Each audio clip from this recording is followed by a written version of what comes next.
Off the corner with the money, I got a verse. Cook that shit up, Quay. St. John, Pluto Hendrix. Totally be a millionaire. Rose, I walked in the corner with the body screaming daughter. Never sold it back, but looking like Pablo in a photo. This gon' make me feel away like Tony Cumanolo. You already know them. You already know them. I walk in the corner with the money on my finger. She might get it poppin', I might wife her for the win. I already know, nigga wrong. All I need is turn up, baby, turn up when I turn it on. You know how I get too lit when I turn it on. Can't handle my behavior when I turn it on. Too fast of ass, life don't last, don't All right. Hello. Welcome to another Twitch stream session that I'm super duper looking forward to. Happy Wednesday, or whatever day it is if you're watching this video at some other time, and good evening unless it's morning or afternoon or some other time where you're at. So here right now it is Wednesday evening. It's coming up on 7 p.m. And I just wanted to say thank you for dropping by to view this stream session. You're either a follower and coming back for some more great ground school and sim session, or you're a new viewer and you're trying to check out and see if there's some other new content on Twitch, and that's what I'm trying to provide.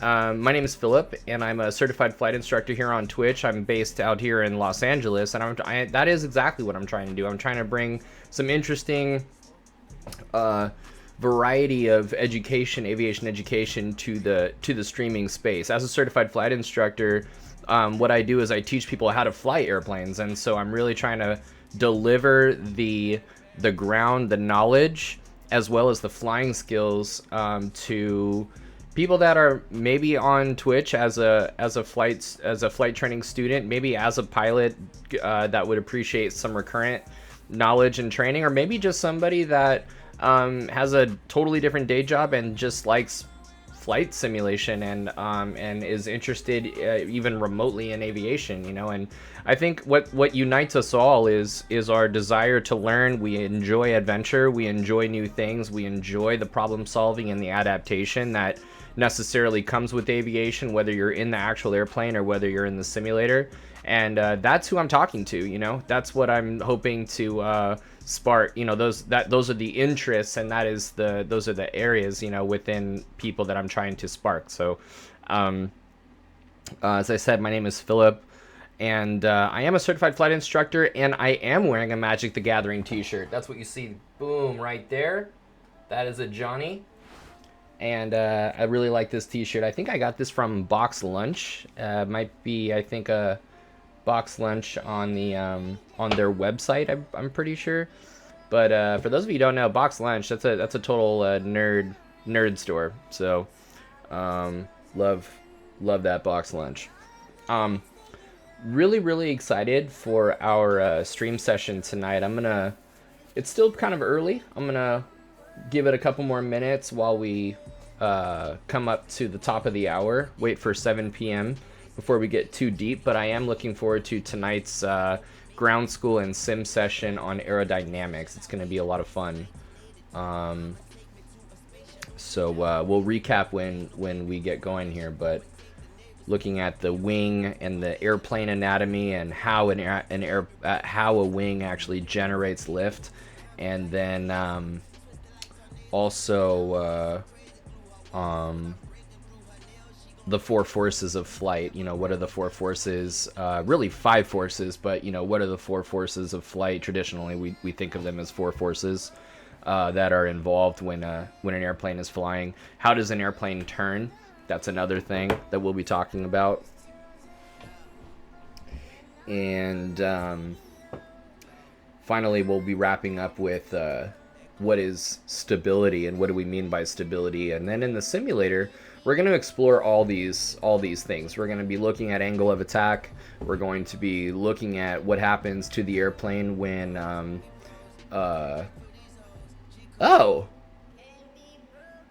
Katie, subscribe to tier 1. Thanks. So what does that even mean? Like, what did that look like on your end?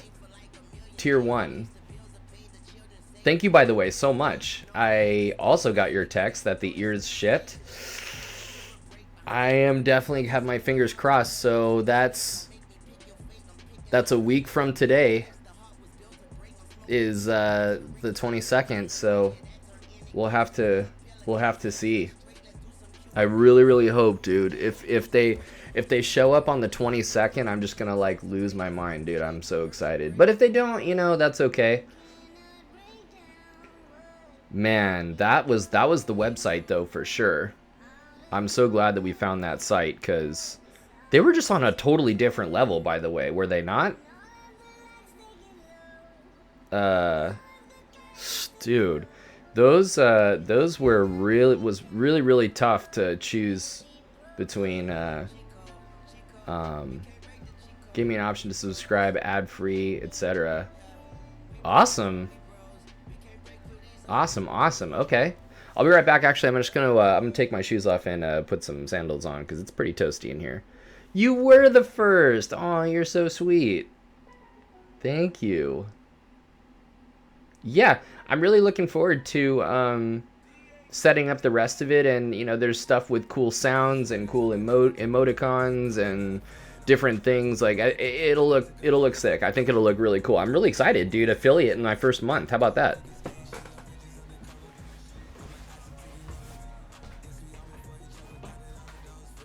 Oh, also, I wanted to ask, is, first of all, how's the sound? I changed it to mono, so I hope the sound sounds better, and then also, can you hear the music, or no?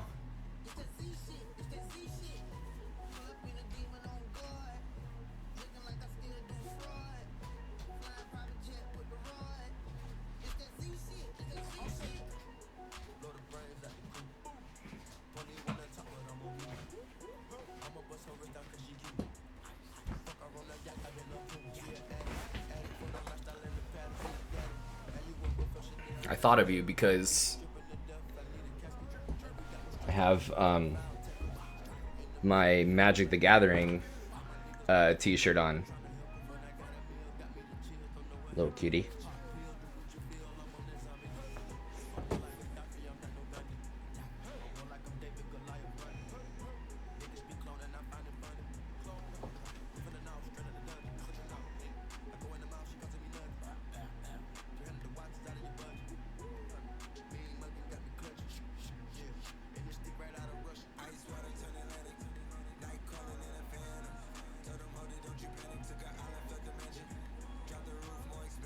Oh, and now that we actually played through that, the intro...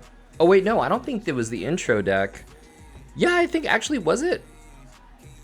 No. It was the second one that we got, the Planeswalker, the Johnny's Pride or whatever it was. The kitty, dude. The kitty is the general, for this guy. He's like the captain or whatever. Johnny is like the main, he's like head kitty. But what was it, a Johnny's Pride mate, I believe?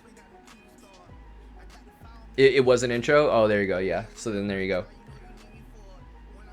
So you have the first, oh, you have the first icon. I see. Yeah, that's awesome. Oh, by the way, so how do I sound? Do I sound like okay? I changed it from stereo to mono. Awesome. And then can you hear the music at all, or is it too loud, or no, you can't really hear it at all?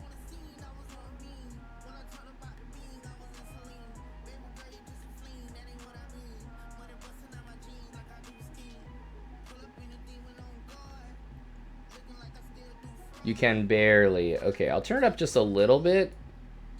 I don't want it to be too distracting from the lesson, but a little bit of music is pretty sweet.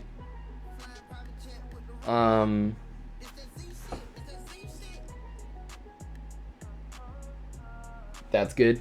All right, cool. So, all right, so it's 7:03. Let's get it going. Really looking forward to this. Yeah, so for those of you, let's see if let you know if it's distracting over time. Yeah, dude, that'd be awesome. We already got some viewers in here. We got a good amount of viewers. So I just wanted to say thank you again for those of you that are just joining, and for that is still coming in. I just wanted to say thank you for tuning into this live stream.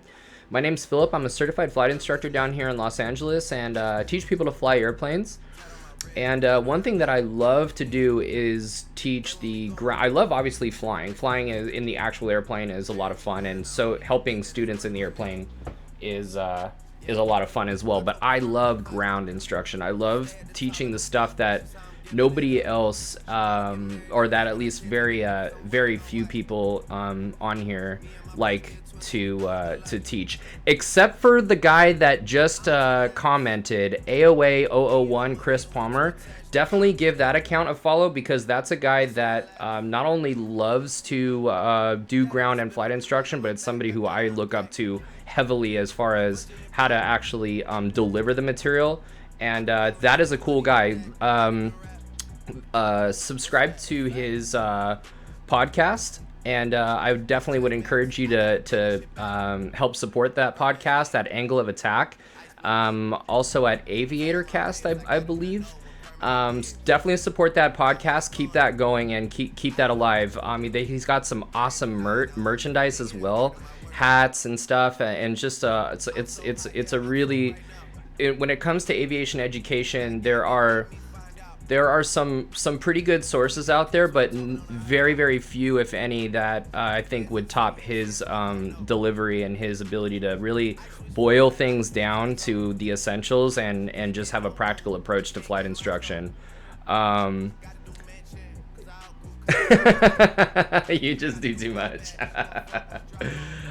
So that's Aviator Cast. Angle of Attack is the podcast, but also visit Angle of Attack on Instagram as well. Give him a follow, and that Chris Palmer is the guy. So that's good stuff. So as I said, so my name is Philip, and I'm an instructor down here, a flight instructor down in Los Angeles, and really excited for our lecture, our ground school and simulator session tonight on aerodynamics. It's the foundation of one of the foundational concepts of flying. Of course, without producing lift, we're not going anywhere. We're essentially a car with wings. So aerodynamics is super important.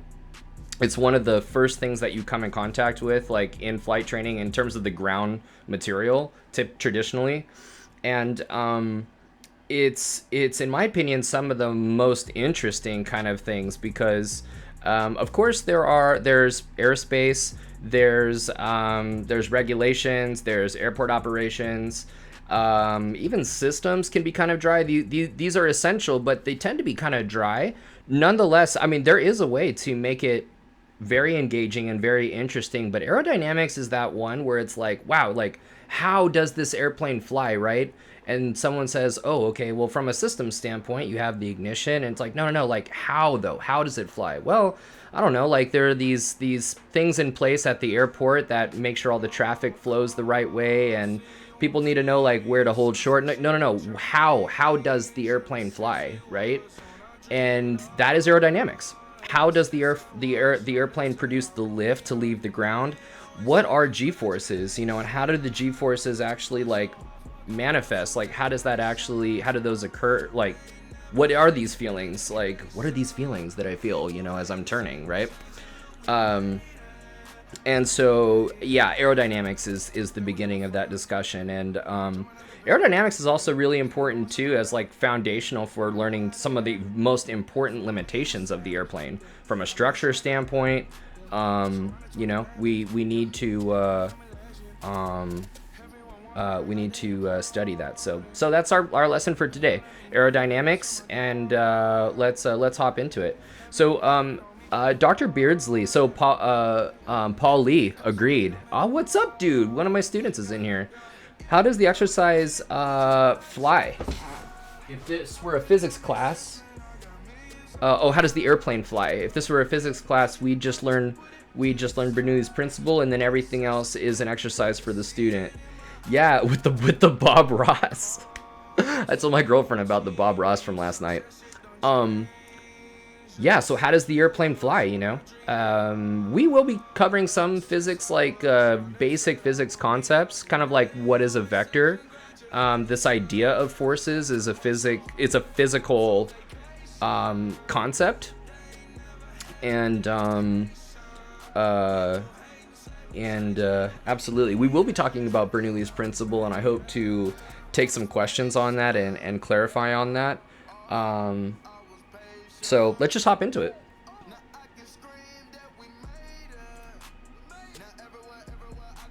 All right.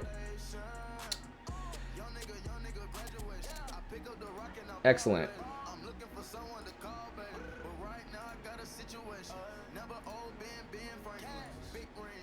All right. By the way, I would encourage you guys to, if you haven't already followed, follow the channel. I'm bringing aviation education to the Twitch streaming space Wednesdays, Thursdays, and Fridays, with Tuesdays being IFR Tuesdays. But those are really good days as well. I had a really good day yesterday. Go into my video archive for holding patterns and DME arcs, ground and simulator from yesterday. But give me a follow, and I just made a Twitch affiliate, so I mean, feel free to oh dude, yeah, Chris, absolutely, dude. Definitely, as you know, like, not the easiest to teach. In fact, that was the second lesson. The previous week we did holding patterns, so we doubled up on holding patterns last night with reviewing the PowerPoint material, touching on DME arcs, and really just working through the sim with ForeFlight displayed on the screen, and then just like actually drew out the steps to diagram the hold, label it inbound, outbound, cut up the heading indicator and locate the outbound leg, and then 5 T's, planning for the, staying on top of all of the 5 T's and stuff. So we just examples, different examples with the en route chart right there. I was gonna say, so I would encourage you to subscribe. For the first time, you're able to actually subscribe to the channel, and you can help support the channel as well. There's a place on my About Me page to donate. All this material I made myself, countless hours putting this material together, lots of time and expense on my part to getting to where I'm at to just give you this information. So, feel free to donate and subscribe. Okay, so today with aerodynamics, we're talking about a couple different things. As I said, it's going to be the anatomy of the wing, as well as the anatomy of the airplane, and then just kind of getting familiar with certain key concepts and terms. And with that, we're able to kind of explore the 4 forces of flight. As I said before, there are really 5 forces, but traditionally, when you're looking at like pairs, it's kind of nice to have 4. You have 2 that oppose each other, but really there are 5 forces, and we'll address the 5th force when we get to that point. So wing and airplane anatomy, 4 forces of flight, and then how airplanes turn. We're going to expand on the 4 forces of flight on how airplanes turn, and then we'll finish up the lecture with stability. What we mean by stability, what are some of the design features of the airplane that make the airplane stable, and we'll go from there, okay? All right, so let's talk about the wing, okay? And when we talk about the shape of the wing, what we're talking about is a shape that's referred to as an airfoil. And an airfoil is a shape. It's this curved teardrop shaped feature of the airplane that we're going to drive through the air somehow, and we can do that in various ways, but we're going to drive this airfoil through the air, and when that airfoil will split that air. The airfoil splits the air. We're going to drive it with this leading edge first, and the air is going to hit that leading edge and then split off. And the way that you'll notice that there's an asymmetry to the way that this airfoil is shaped. There's like a lot of curvature over the top and more of a flattened bottom. And so what that does is that accelerates the air, that causes the airflow to be different over the top than on the bottom. Hola, Apex, what's going on? Welcome, welcome. So, and that difference in the flow of the air above the airfoil versus below the airfoil, that is crucial to the production of lift. Okay, we'll definitely come back to that. But really what this airfoil is trying to do in order to produce lift is it's trying to deflect the air. That is what we're trying to do with this airfoil. We are deflecting air. And that is the beginning of the discussion of how lift is produced. How is lift produced? The airfoil deflects air in certain ways. Here's the interesting thing is there are airfoils all over the airplane, not just the wing. The tail, the tail section is made up of airfoils. The vertical fin in the back, the horizontal fin in the back, those are airfoils. Even if you look at the body of the airplane, the fuselage of the airplane from the top, it's a symmetrical airfoil actually. So even the body of the airplane is a symmetrical airfoil-ish type shape. The propeller is an airfoil actually. Okay. And so that's something to keep in mind. We're trying to kind of relate this to other aspects of the airplane, not just the wing. All right. And you just want to think about that. Like, think about when you have your, especially driving in. I just put this here because how cute is this? Little wings right there in the mouth. But the let's see. I was thinking about the airfoil shape of the elevator in neutral operation. The airfoil is not generating lift, right? Dr. Beardley, that is a fantastic question. The answer is yes. In a first of all, the elevator, or the horizontal stabilizer, we're gonna see the horizontal stabilizer is an airfoil, but it's one that's kind of shaped put upside down. So think about a car airfoil. In fact, you know what I'm gonna do is I'm gonna get my tablet going because I can draw this for you real quick. That actually relates to the fifth force that I talked about. The airfoil is the elevator, or the horizontal stabilizer, is a inverted airfoil. Actually, it's shaped like a car wing. These car wings are heavily curved on the bottom. And let me get this out of the way here.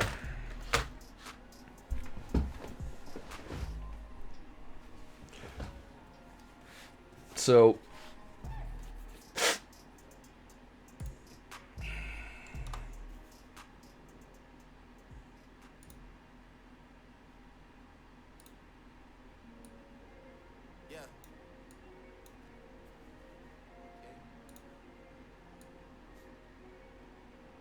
okay.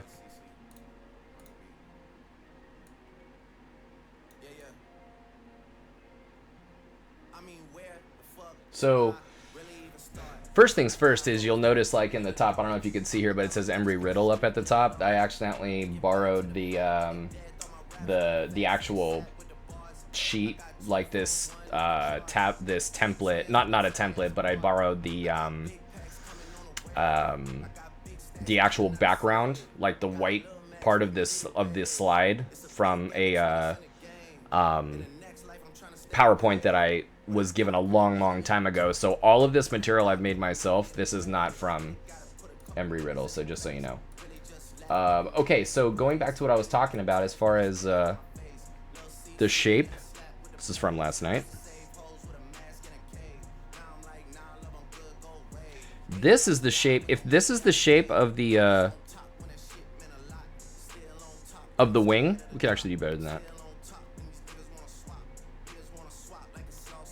Right? If that's the shape of the normal wing, this is the shape of the horizontal stabilizer. You see that? Flat top and like a curved bottom. And so you were asking me about the lift. Is it not producing lift? There's the top wing.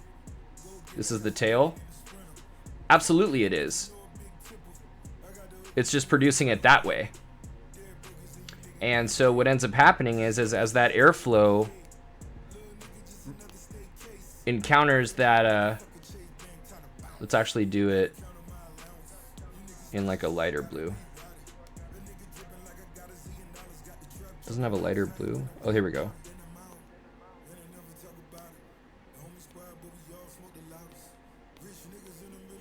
Right there's the airflow right there.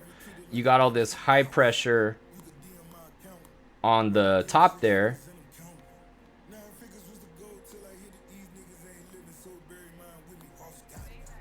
and low pressure on the bottom. And so yeah, you got a lift that is actually pointed down, and that actually is the fifth force. That tail down force is the fifth force. Yeah, we'll definitely come back to that, but it is producing lift.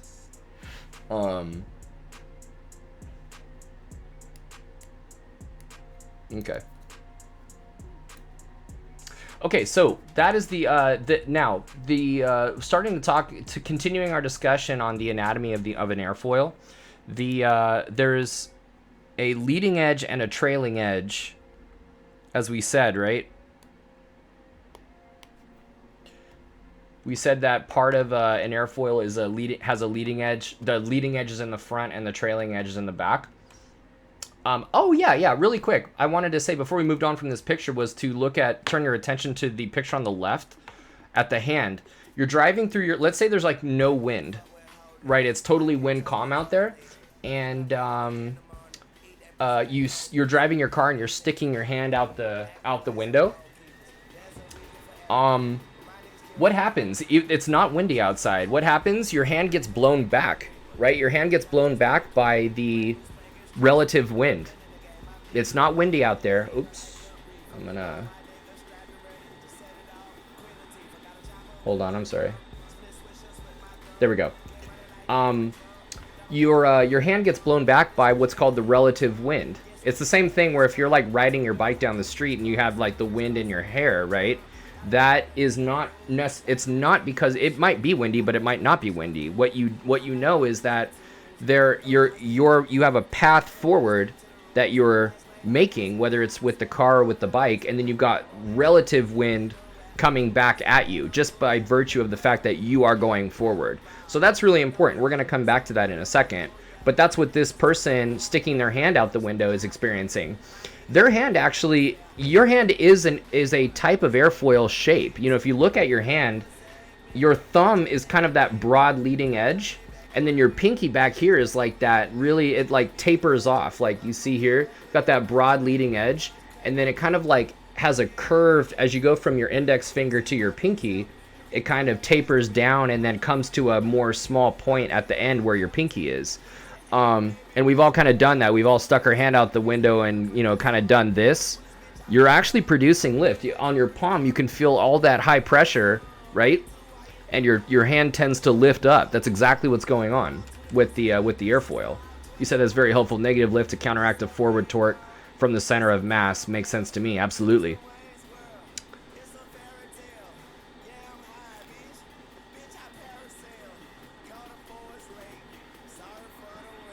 Now, as we said, the leading edge and the trailing edge are parts of the airfoil.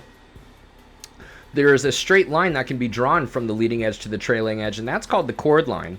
The chord line is the straight line between the leading edge and the trailing edge. And the chord line is very, very important that we understand like where that is, because it plays a role in the angle that this wing is going to make with that relative wind. That angle, oh yeah. And really quick, just for vocabulary, camber is the amount of curvature of a wing. So we got the chord line, straight line between the leading edge and the trailing edge, and the amount of curvature of a wing. So like, for example, remember we said that lift is produced whenever the airfoil is able to displace or deflect air, right? Airflow. We're going to deflect that airflow in a certain way. Well, the thing about a lot of curvature is that it makes air, it deflects a lot of air. That curvature is very helpful. Now, for wings that where that amount of great amount of deflection is going on due to the raw speed of an airplane, you're not going to find a lot of curvature to that wing, because the same concept applies. The amount of we need deflection of air, but If you're doing, 500 knots or 700 knots, that amount of air deflection, you don't need as much curvature. There is some, but it can be a razor thin wing. It just needs to be strong, But when you're in a 172 and you're doing 120 knots only, it's helpful to have a lot of curvature where you can help that air separate, and you're able to help that air get deflected even more. So camber plays a role in that, and you're going to see a inverse proportion to the amount of camber and the design speeds of the airplane. Now, the angle of attack, this is the name of the game. Like when we're talking about the production of lift and everything else, when we're talking about maintaining our altitude in slow speeds, when we're talking about maintaining our altitude in a turn, we're talking about angle of attack. When we're talking about angle of attack, we are talking about lift. The more angle of attack that we can make, right, that we could create, the greater that angle, the more lift we actually produce. How is that the case? If we can increase that angle, the more we increase that angle that chord line makes with that relative wind, the more deflection is actually going on.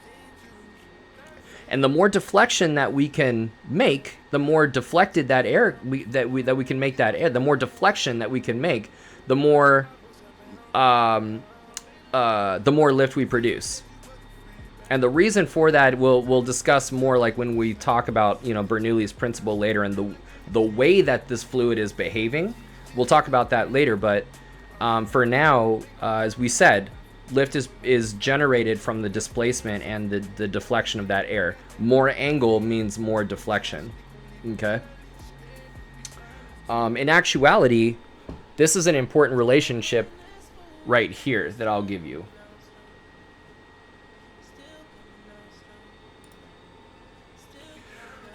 We have increased angle of attack. Remember, angle of attack is the angle that chord line is going to make with that relative wind. We have, anytime we increase angle of attack, let me redo this here.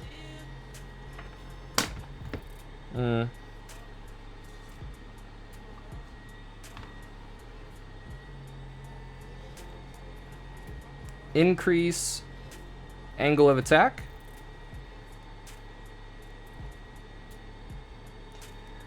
We increase the lift that is produced. We increase the lift, angle of attack, we increase the lift. We also increase the drag, the amount of drag.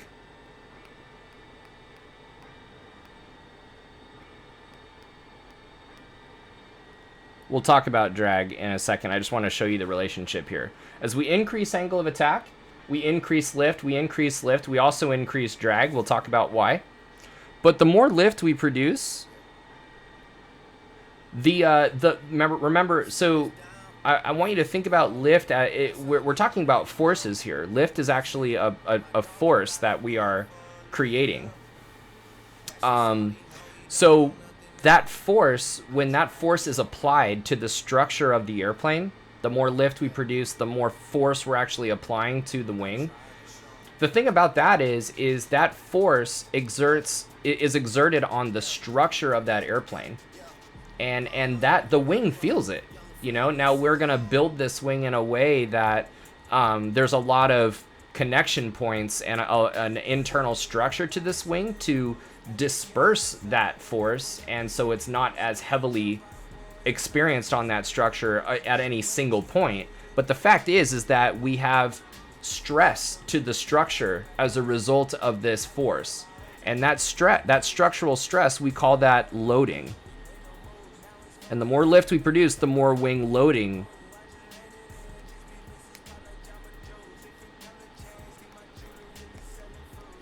we experience. As we increase that wing loading, we also increase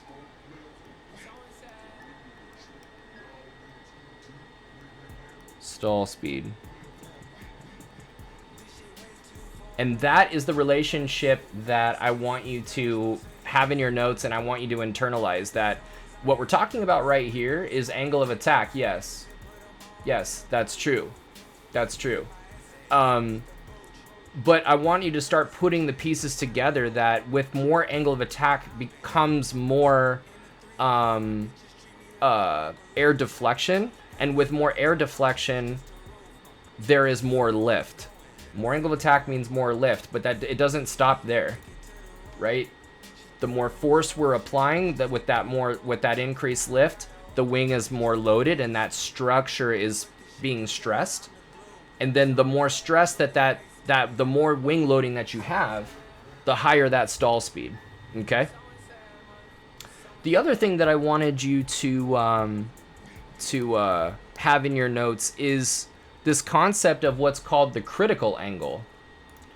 The critical angle of attack. Oh, we have a question here. Dr. Beardsley, when thinking about forces, it was helpful for me to remember that force equals mass times acceleration. When thinking about weight, this helps remind me that increased mass increases weight. Yes. Because really, weight is a force. Weight is not a quantity in a sense. It has a value, but it is a force. Versus mass is not a force. Mass is just a quantity. Weight is the force that is experienced as a result of accelerating that mass, as you've said, and that acceleration in the case of weight is gravity. 9.8 meters per second squared, right? That's an acceleration.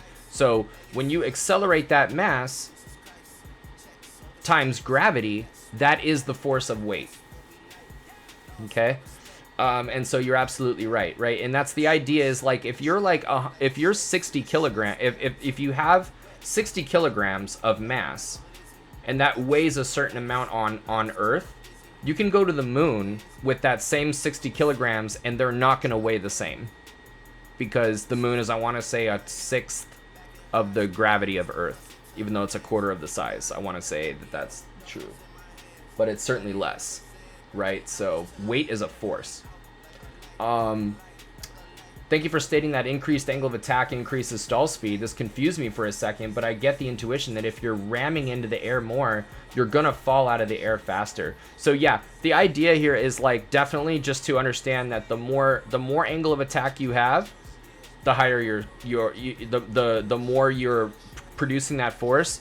The more force you're producing, the more stress that structure is succumbing to, and you do reach a point where your stall speed has increased to potentially your speed. For this reason, like this relationship right here, it's important to note that an airplane can stall at any speed. They can stall at any speed. In fact, aerobatic pilots, they rely on this. When they're doing a snap roll, they're going to be at like 70 knots or something like that, and they're going to yank the controls back to the critical angle, reach that angle at which a wing stalls, ram on a rudder pedal, stall the airplane, right? Ram on a rudder pedal, and then spin the airplane essentially horizontally. And they're not at the bottom of the white arc, or definitely not of the white arc, but they're not at the bottom of the green arc at all.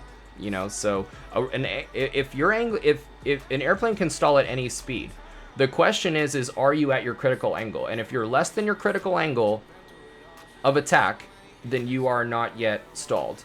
The critical angle of attack is the angle of attack at which a wing stalls. Now, this is an important knowledge test question where they will talk about the critical angle, and they'll say, how does the critical angle change? Does it change? How does the critical angle change with weight? How does the critical angle of an airfoil change with air density? How does the critical angle change with location of center of gravity? And it's really tempting to say, oh yeah, like the critical angle like gets like big or smaller, or like if the air is too thin, like I stall really easily, so the critical angle is like changing, right? Definitely not. The critical angle of an airfoil remains the same angle regardless, irrespective of air density, of weight, and of location of center of gravity. It does not change that angle. And then so what a student will say is like, no, I don't believe that, because when the air is really thin, it's very easy. You know, I was stalling, I was hearing the stall horn really easily. The fact that the air was thin and you were hearing the stall horn very easily and very soon doesn't change the fact that the critical angle is what it is. Because the air is so thin, you need a higher angle of attack to just stay level. You're not, remember, lift depends on the amount of air that we can deflect. So if the air is warm and thin, you're not deflecting as much air, right? You don't have a lot of air to work with. So we need a higher angle of attack to deflect the amount of air that we need to deflect to produce the lift that we need to stay level. So the fact is the critical angle has not changed, but your resting position for level flight has changed. All that's changed is how close you are to that critical angle. It doesn't change the fact that critical angle is the critical angle. The critical angle of attack is a design airfoil design feature. It remains the same for a given airfoil regardless of weight or CG. Okay, but weight, CG, air density, altitude, these are all things that will affect how easily you get to that critical angle for sure. Okay. For this reason, when we are out there practicing stall recognition and recovery, all we're in the business of trying to do with stall recovery is reduce the angle of attack. That's all we're trying to do. We're not necessarily trying to get the nose below the horizon. You can absolutely stall the airplane with the nose below the horizon if you've done it improperly, you know, especially during stall recovery. If you go to like rip back on the controls too quick, you absolutely can secondary stall the airplane. You can stall it again because now you're headed down, and that it's easy to open up that angle to the critical angle.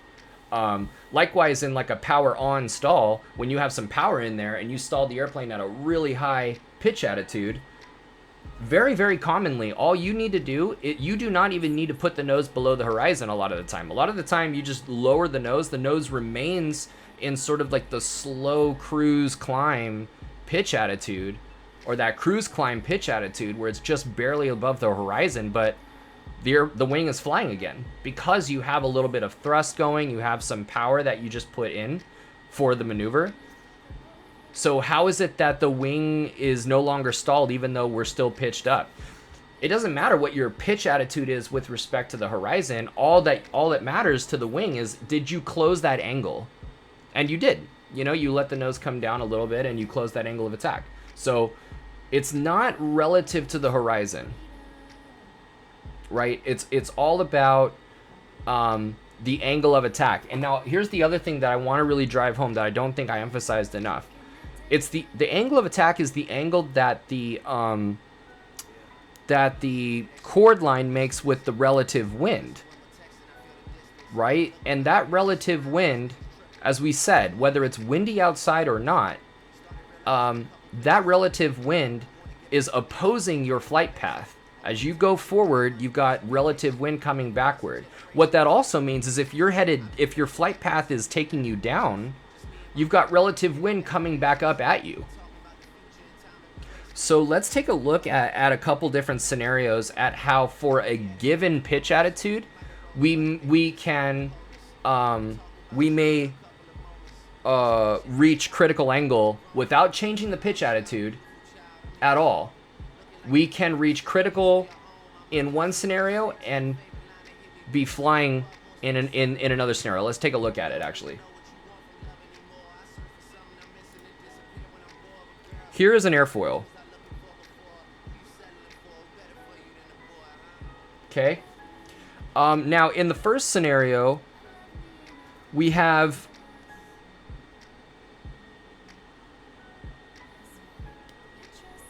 first of all, we have a chord line.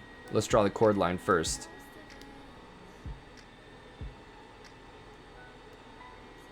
Oop.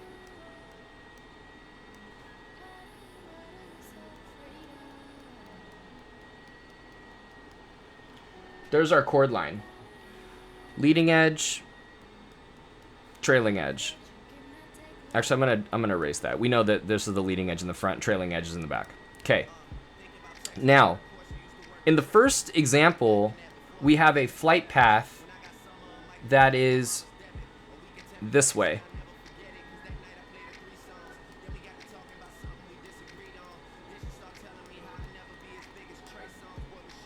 Right? So what does that mean? That means we have an angle of attack that is, or we have a relative wind that is parallel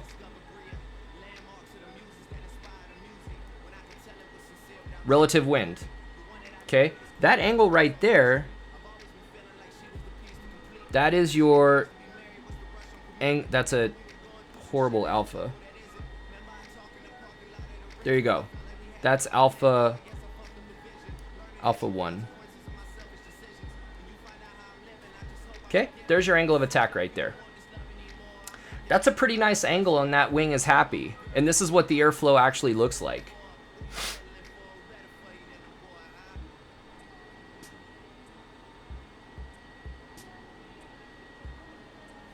Maybe I'll just keep it the same color. No, that's going to look confusing. We'll go maybe this blue right here, kind of a rich blue.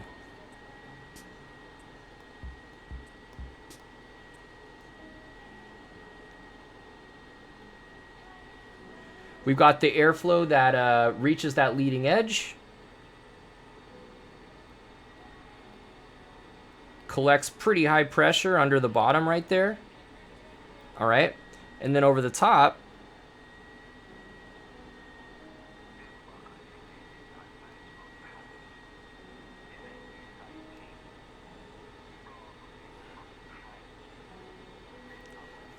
that's what's going on.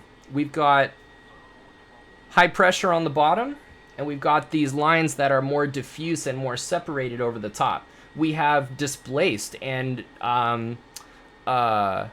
deflected this air.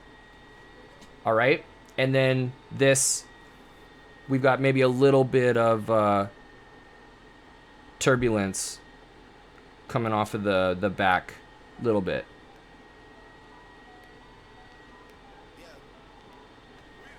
All right.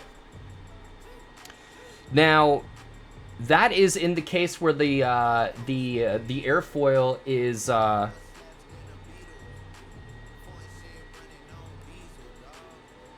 flying forward, right? The airplane is flying forward. This is a fairly high angle of attack, I would say, because you can see the little bit of turbulence coming off of the air right there, off of the back. But so maybe in slow flight, you know. But what you do still have some useful like flow over the top there. The dark blue lines aren't totally, totally separated. But let's look at a same angle or same pitch attitude, right? We're not going to change this airfoil at all, but what we are going to change is the flight path.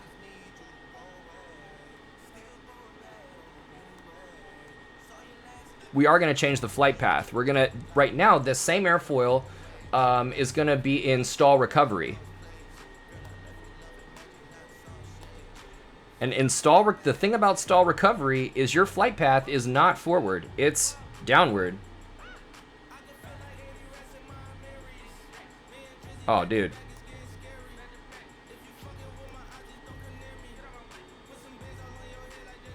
That's your flight path in stall recovery.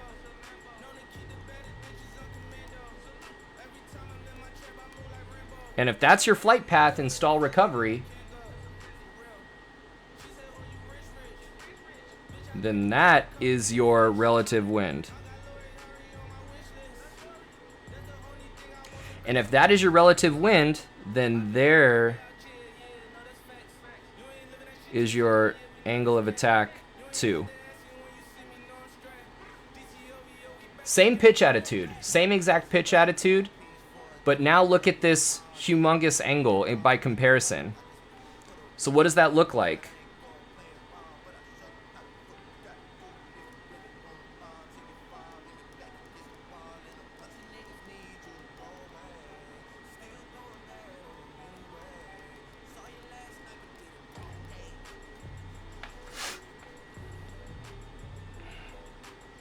Let's look at maybe orange. Now the relative looks like the beach with some big waves. Hey, fluids are fluids, dude. Absolutely. We've got. It's important that these lines. You see these orange lines? They're parallel to the red lines, and of course they are parallel because we're talking about relative wind. Okay, so these orange lines, they're parallel to the red lines.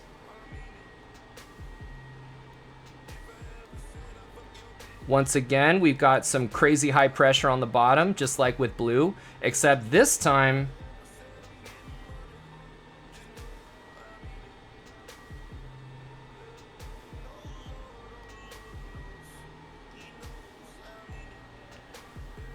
total separation.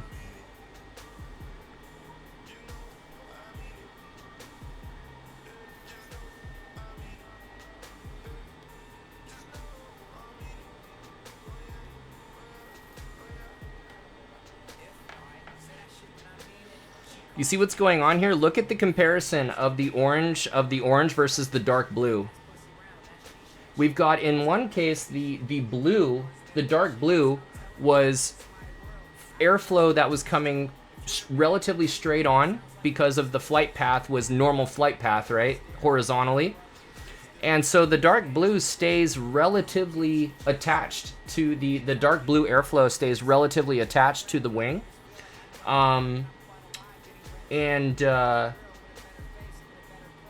It's useful to us to produce the lift.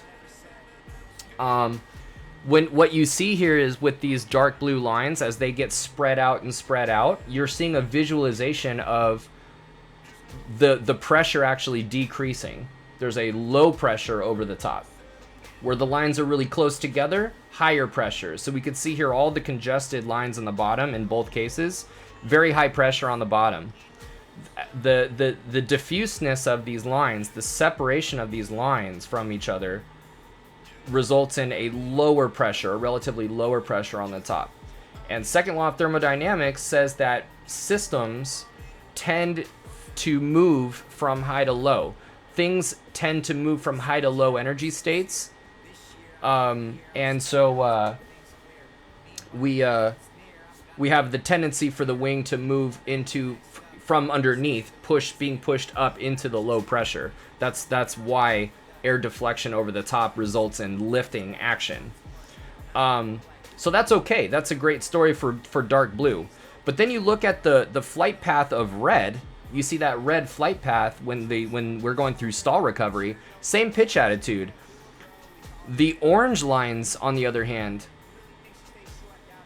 that are paralleling that red, those orange lines are coming up at you from below because your flight path is downward. And that early airflow separation results in a bunch of turbulence. That is not, the air does not remain attached to the wing. The air is not laminar. And it's super, super dirty air and turbulent air. So what we've done is we've demonstrated how for a given pitch attitude, right? We did not redraw the pitch attitude of this airfoil. We didn't make the airfoil pitch up more than it was. All we did was change the flight path for a given pitch attitude. This would be the example would be reducing, getting ready for a power off stall. You reduce the power to idle, and the plane starts, and you apply that back pressure to maintain your pitch attitude, right? And you're maintaining your, but what you're doing is you are maintaining your pitch attitude relative to the horizon, but as the airplane starts to want to go down, with you increasing your back pressure, you actually are increasing your angle of attack, even though you're not climbing or descent, you're not climbing. The flight path wants to go down. You're holding that back pressure back, You're increasing that angle all the way to that critical angle, and that's actually what's going on in this picture with red and orange. Your power is idle. The flight path wants to go down. You're increasing your angle of attack, and you're bringing it to that critical angle. So this is a great picture to demonstrate how pitch attitude relative to the horizon is irrelevant. It's all about flight path and relative wind, and how for a given pitch attitude, it's possible to stall an airfoil and bring it to its critical angle.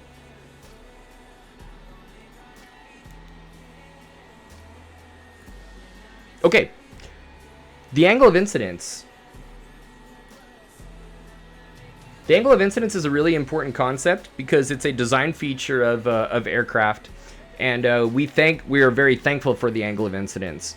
The angle of incidence is the angle that the wing is mounted to the airplane. The angle of incidence, it's where the angle of attack was the angle of the chord line with the relative wind. This is the angle of the chord line, not with the relative wind, but with the longitudinal axis of the airplane.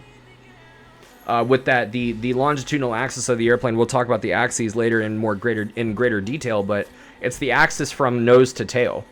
So that's why I say an easy way to think about this is the angle of incidence is the angle that the wing is actually mounted to the airplane. Dr. Beardsley says, I understand the theory about being able to stall an airplane everywhere, but I have a disconnect because it seems like stalling an airplane while pointing straight at the ground isn't really a big deal because you will soon gain increased speed. So, stalling the airplane while pointing it at the ground, so it is a big deal. Like, you definitely don't want to stall the airplane like pointing at the ground, but I hear what you're saying. Hypothetically speaking, if you were like thousands of feet up pointed at the ground, listen, like, whether you're pointed at the horizon or you're pointed, nose down, all we're trying to do, and I think this is what you're getting at, is close that angle. So the sooner we can close that angle and make that airflow laminar again, if we can make that airflow go from orange and turbulent right there to that dark blue and laminar, however we can do that, the better. Just close that angle and make that angle, that alpha 2, make that smaller, like alpha 1. So you definitely don't want to stall it with the nose pointed at the ground because you're already descending at a very high rate then. But as long as you can. Now here's the thing: is you don't want to lose a ton of altitude. You don't want to be in stall recovery with the nose pointed at the ground because, I hear what you're saying. You're like, well, that sounds to me like the more pointed down you can be, the better, right? If we need airflow over the wing, then what better way to get a ton of airflow over the wing than if you're pointed down at the ground?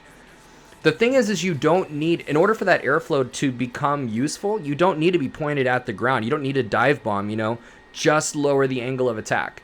It's possible because then, sure, if you're pointed at the ground, you're having airflow restored. But the thing is you're picking up, now you'd have more speed than you know what to do with. You're probably in the yellow, actually, ironically now. So we definitely don't want to do that. We're trying to get the wing flying with minimal altitude loss. That's the thing. We're trying to, and here's the other thing, is we're trying to minimize the altitude loss. We're trying to lower that angle of attack to whatever angle we need to get the wing flying again.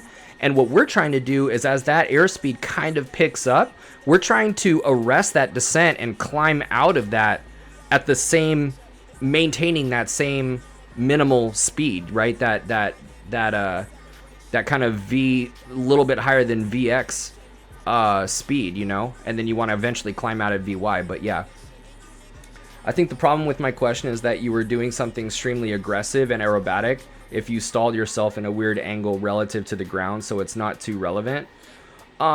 Yeah, exactly. I mean, I guess your question is relevant in the sense that you can stall an airplane anywhere.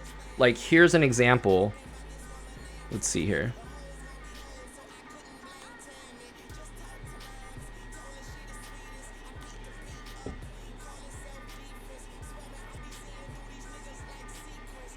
Like, there's an airfoil.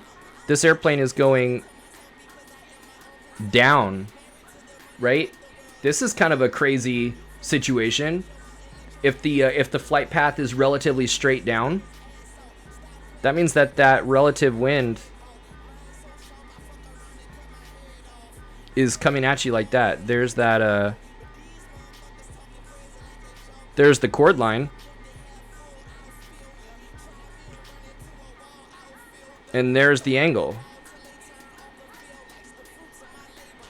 So there's an example of somebody with the flight path straight down that pulled back way too hardcore on those controls, and you stalled that airplane despite being pointed right at the ground, essentially. You know? So it's possible to stall it in any pitch attitude. You know? Here's somebody that is here's a counter example. Oop.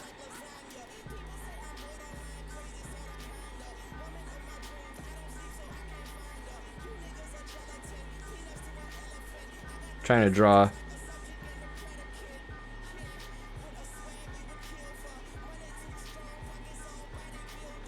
There's a not great airfoil.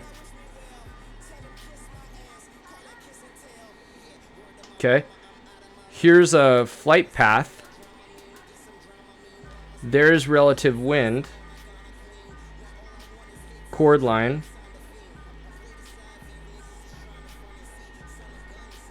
There's an angle of attack. There's somebody with a really steep pitch attitude that is not stalled. Right? There's a pitch attitude. There's a relatively high pitch attitude. This is somebody with a lot of energy. And but the airplane, just because the pitch attitude is high, it's extremely high, all that matters is the angle of attack.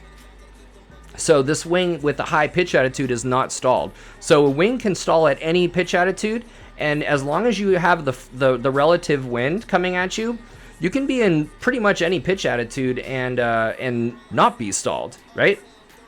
But you know, it's the power of the airplane. Depending on how steep that pitch attitude is, you're probably running out of energy real quickly, and then their situation is about to change. But yeah, I think so. You said, if I understand, do military planes have this issue like F-16s? Generally speaking, not. Because first of all, yes. The short answer is yes, because they are airplanes. Their wings are airfoils. And so they do have a critical angle. In fact, their critical angle, and unless they have flaps in and they're leading edge devices, like they have leading edge and trailing edge flaps, as long as if their leading edges are not changing the shape, dude, they're stalling at really low angles of attack, right? So, but here's the thing, dude, about an F-16, it has thrust like nobody's business. So, you know, they're able to climb out. I mean, with an afterburner on, and if you're light, I'm sure that even vertically with afterburners on, you're gaining speed, which is like mind-blowing to me personally. But the thing is they're not stalled because their angle of attack is still low. It's still low, even with a straight up pitch attitude, because your flight path is also relatively straight up, which means your relative wind is straight down right at you, and that angle of attack remains small. Only made possible by that thrust. So if I understand correctly, with enough power, the critical angle of attack becomes very large. Well, the critical angle is what it is, but I see what you're saying. The angle of attack becomes very large, so it's not an issue. But I'm curious what Philip has to say. So if I understand correctly, with enough power, the critical angle of attack becomes very... Oh, so I think... Yeah, yeah, yeah. I see what you're saying. So yeah, that angle of attack. So that actually answered your question, right? With enough thrust, with enough power, what you have done with all of that thrust, like you said, Apex, it's a rocket with wings, is you have made that flight path straight up for the most part. And so all that pilot has done is keeping that angle of attack small because it's freaking insane, you know? Now, you look at an F-16 in slow flight at 140 knots, or whatever it is. I think it's 120 knots or 150 knots. I think their slow flight, like, right near stall is 140 knots or something like that. Their angle of attack is wild. The angle of attack is wild. And, you know, like if I was doing my CFI recurrent training, and they were talking about intercepts, you know, like for people that have traversed, you know, restricted or prohibited airspace, or like a TFR or something like that, and getting intercepted by a F-16 or something. When they pass you and they do the wing wags, their angle of attack is like stupid large. So let's actually take a look at an F-16 and look to see how their angle of attack, let's see here. I want to show you what, let's see here. F-16 Viper demo cockpit view. I want you to notice how the curvature of the wing changes. This is a nice cockpit view of the F-16, okay? Let's make this, yeah, 1080. Okay, great. So here's your wing, okay? And there's your leading edge right there, trailing edge in the back, totally in airfoil, okay? What I want you to notice is in situations that require a high angle of attack, and there's a demand for a lot of lift being produced, watch how the wing actually literally changes shape to manage the camber of this wing, so that the wing actually, like we said, the razor thin wing will stall at a very low angle of attack. So that can't happen, right? If you need a lot of angle of attack, like if this F-16 is going to be in a 90-degree bank and he's ripping on the controls, you need a lot of angle of attack. There's a lot of lift being produced. There's a high load, so that stall speed goes up. You can't have a wing that's razor thin. You need more curvature. So let's take a look at how the curvature of this wing responds automatically, by the way. Look at the leading edge, just changed shape. Did you see that? Razor thin, rips on the, not really rips on it, but it's loaded to the point where if this pilot were to pull back on the controls at this low speed and demand that lift of the wing as it is right now, the airplane would stall. But look at what happens. The wing doesn't allow that. It changes shape. Those leading edges come down. Watch. Boom, leading edge comes down. And then as the wing picks up speed, yeah, now it's back to razor thin. Boom, leading edge comes down. Keeps that angle of attack manageable. High load. High load. Not a lot of load, right? Razor thin. This guy's ready to apply some stiff back pressure, demanding a lot of lift out of this wing. Leading edge is going to change. Boom, leading edge changes. You also notice this cloud right here. That cloud right there. As we've said, that you could tell plain as day that leading edge has totally moved downward. More airflow. Look at all the deflection, all the air deflection that's going on, right? That's going to hit that and boom, fly over that wing. Low pressure over the top. The thing about pressure and temperature is that they're related. They're positively related. So as one increases, the other increases. As one decreases, the other it decreases. So what have we said? We've said that in the deflection of this air over the top, the pressure decreases, right? So too does the temperature. And what's happening is that airflow, there's moisture in that air. There's moisture in the air that's being deflected. So the pressure has dropped so low, and the temperature therefore has dropped so low, that you've brought the air that's being deflected over that wing to its dew point. And you're forming little clouds over the wing there. High lift situation right here. We'll talk about how airplanes turn in a second and why is it that more lift angle of attack is needed, but in a turn.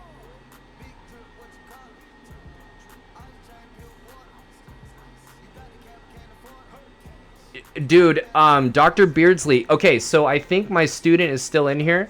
Paul, do you see what Dr. Beardsley just said? PV equals nRT. Remember how I told you about that?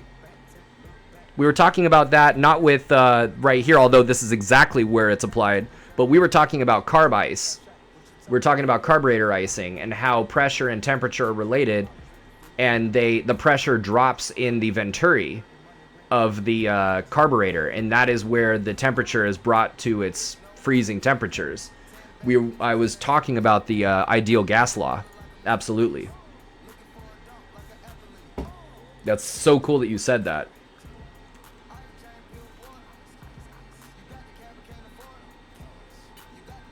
So,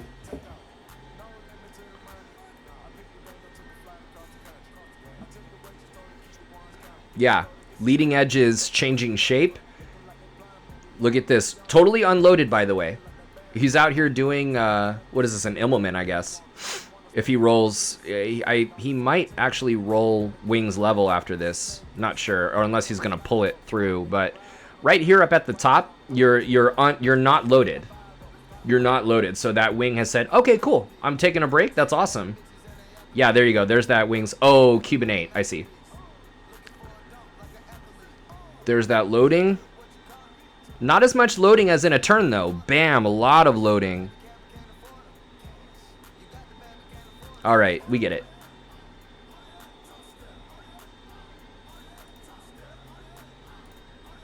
All right.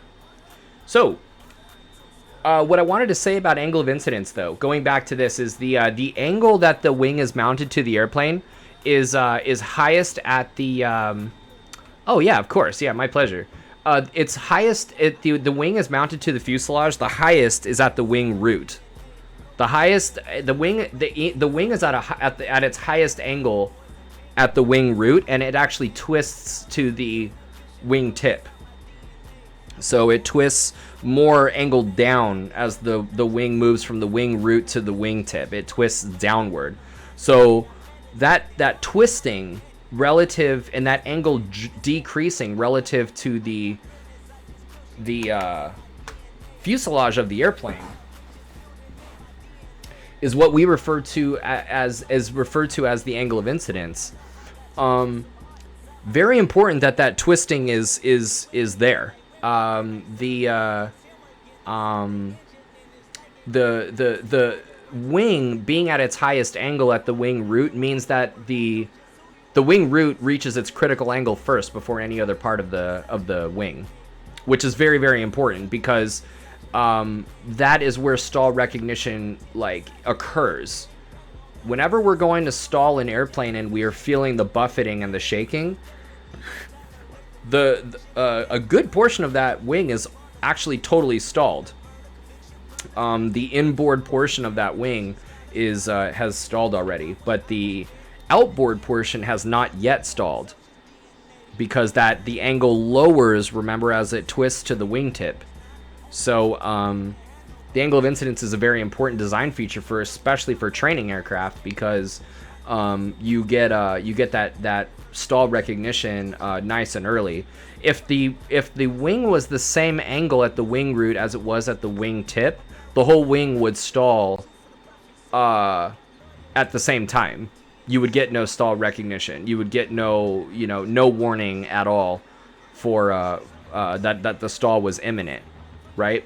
The other thing too, it's important that the wing tips are more at a shallower angle because since that wing tip is the last to stall, that is why we still have some, not much, but we have some aileron authority while we're in slow flight or while we are super near stall, the stall speed. The outboard portion of the wing is still flying, so we still have some relatively clean airflow over the ailerons. We still have some control effectiveness over those ailerons, but not much. One thing to go in your notes is that control effectiveness of a control surface increases with airflow. So the more airflow you can have over it, the more effective the control surface is, the more authority the control surface has, the more controllable the airplane actually is. So we're looking for that airflow. Okay, angle of incidence is very important. Center of pressure. Okay, center of pressure is another term that we need to familiarize ourselves with, and the center of pressure is right there. Right there. It's the point at which all aerodynamic forces can be considered to occur at. The reality is, like, computational analysis of this wing, of the lift over this wing, the pressure over this wing, you'd see a really high pressure here, some lift here, some lift here, some here, more here, less. You would see lift being generated as a continuum over this wing.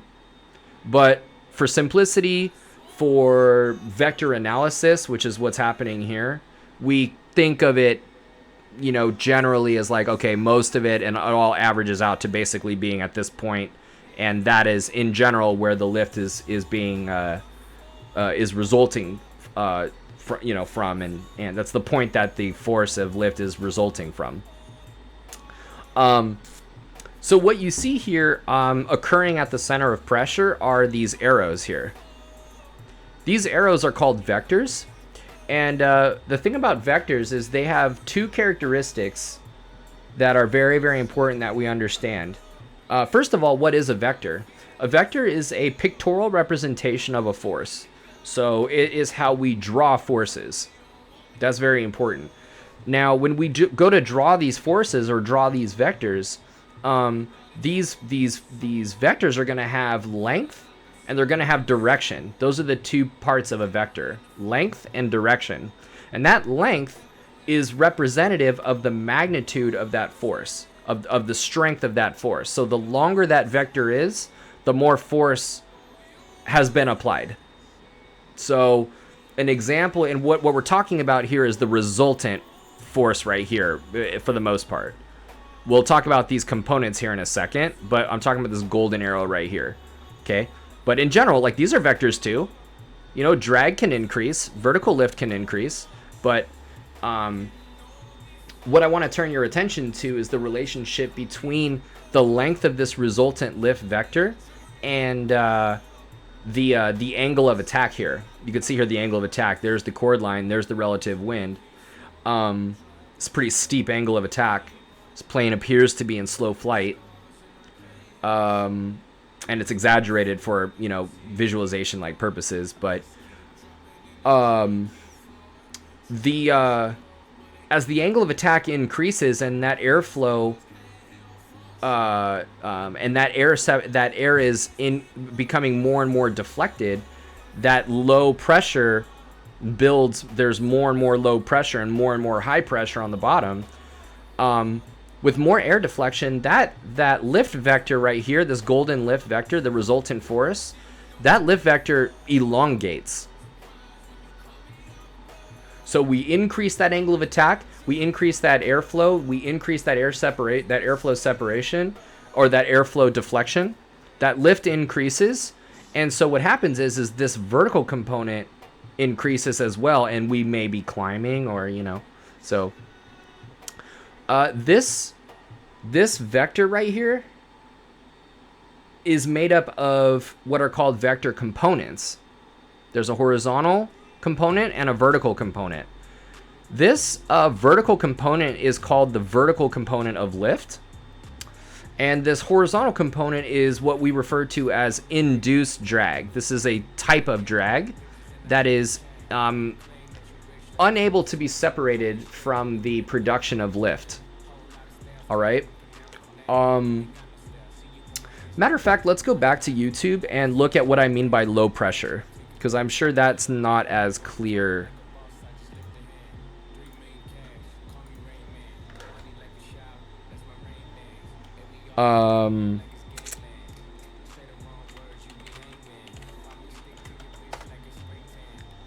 Okay, let's look at this airfoil. Who? All right.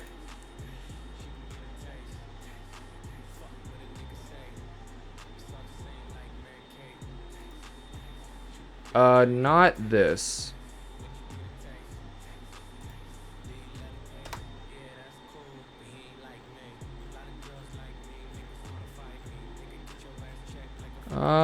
Oh, I hope they didn't take it off. Oh, this is pretty interesting. Hold up.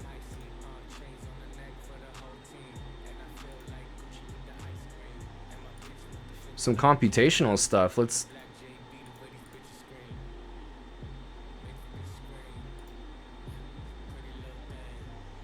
okay.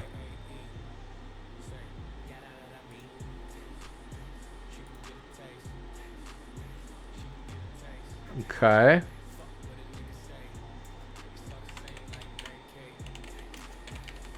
There's one that I love to use for my students. It's definitely not this. Dude, they must have taken it off. That is such a bummer. They recently did that then.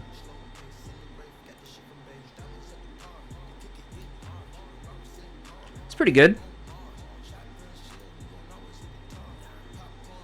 The problem is the video that I like to show, it shows you flaps as well.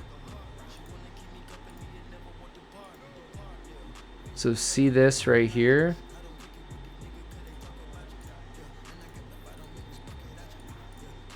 Oh, that was a great one. Okay. So here we go. This is a great image right here. So this relative wind is coming at this airfoil. This leading edge right here is splitting it. And let's see here. In my mind, induced drag is because you're forcing something big through the air, like throwing a ball or holding a book out of a window or moving car instead of your hand. Am I missing anything? You're not. You have the right idea, but induced drag is not a result of the form of that object going through the air. That is a type of drag. We're going to talk about parasitic drag later. Induced drag comes actually from the vortices that are generated around the wingtips that wrap around and pull the wing actually back. And those wingtip vortices are the strength of those wingtip vortices are proportional to the amount of lift being generated. So that is why as we increase lift, we increase drag, because as we increase lift, we increase the strength and the magnitude of these wingtip vortices that are holding the wing back. Now, the truth is like looking at this airfoil right here, it's a very broad leading edge, right? It's going to be a real pain. There's a lot of drag going on with just the form of the fact that this leading edge is so broad. That is different. So you have the right idea, but yeah, computational physics. I'm a computer scientist, so this type of simulation gets me excited. Yeah, dude, I did not do that. So it looked really beautiful. For context, if you want help figuring out how to download all those videos you like from YouTube on your own computer so you can be safe, they never get removed, I can help with that. Hey, you got it. I'll take you up on that. So what we're looking at here is a very high pressure at the leading edge, but then as the air gets deflected, look at the air underneath is relatively tight versus very diffuse over the top. That is this cloud of diffuse air. That is the low pressure that we're looking at.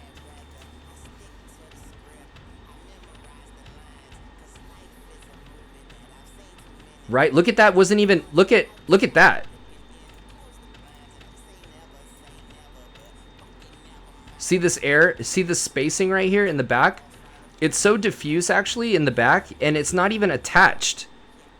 right here. It's not even attached. It's attached over here above the center of pressure, so it's still producing lift, but it's not useful at all. It's all turbulent at the back. I gotta find that. Let me see if I could put that.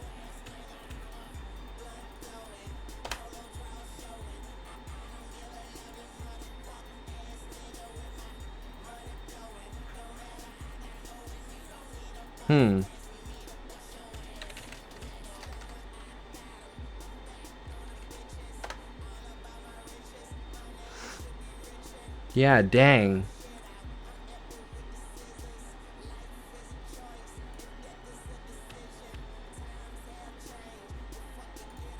I wonder if this... Ooh! Wait, I hope this is it. I mean, it looks like it. I really want to find it because it's got... Yup. Found it, dude. Boom. I love it. See, because they changed the angle of attack. This is really the way to look at it, because these lines, the proximity of these lines is reflection of the pressure. The closer these lines are, the higher the pressure. The further away they are, the lower the pressure. Let's take a look at this angle. This is an airfoil, and let's take a look at this angle of attack increasing. Look at how diffuse the air is on the back. Low pressure up here, very vacuumous. Very high pressure on the bottom.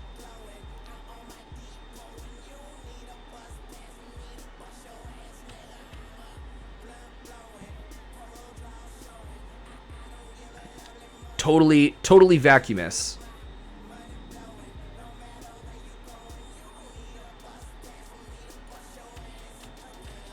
Flaps. We're going to talk about flaps in a minute when we get to the flight controls, but here's an example of where a flap can really help increase the lift, because right in here you're forcing high pressure to build even more high pressure, and that's helping lift up the wing as well. We'll talk about different types of flaps. I'm going to hold on to that video right there. But so that's what I mean by air deflection and that pressure decreasing over the top.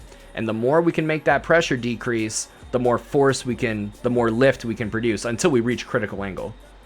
So the takeaways from this image right here: center of pressure, that the more angle of attack we have, the longer we can elongate that force vector, and that vectors, when they're out diagonally like that, they are made up of components that add together, vector addition. You've got a horizontal component and a vertical component. The vertical component is how the airplane maintains altitude, and the horizontal component we call induced drag comes from the elongation of this arrow as well. So, like, in other words, as we tilt that angle of attack back, and that arrow tilts more back as well, and then also elongates, that induced drag vector is gonna elongate as well. So that's why more lift results in more drag from an aerodynamic vector analysis standpoint, is because as you elongate that resultant lift vector and tilt it back with that increased angle of attack, that horizontal, that induced drag also increases. Iowa, what's going on? Let's see here. Let's see here. That's amazing. The flap increases high pressure at a point where the angle of attack cannot be increased because the air above the airfoil is becoming too turbulent. Yeah, so like it's allowed to collect right there on the bottom. It's allowed to collect, and that it increases the difference in pressure between the high and the low. You generate way more high pressure on the bottom, and then boom, it's even more lift. Okay, we're over here at center of gravity. So center of gravity is the point at which the airplane kind of balances on, and the couple things, takeaways here is center of gravity can move forward and backward, and that we have limitations to how forward or aft this center of gravity can get. I want to give you a relationship here.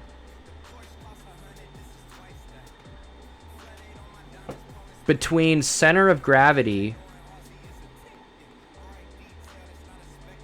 and stall speed.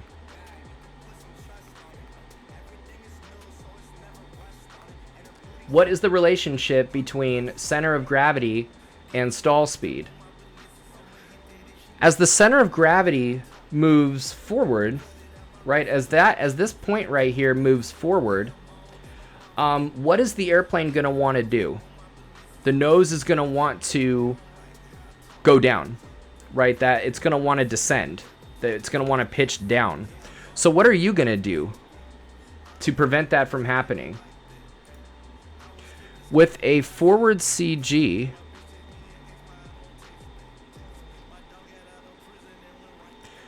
remember the nose is going to want to pitch down, so you are going to increase that angle of attack to prevent that, aren't you?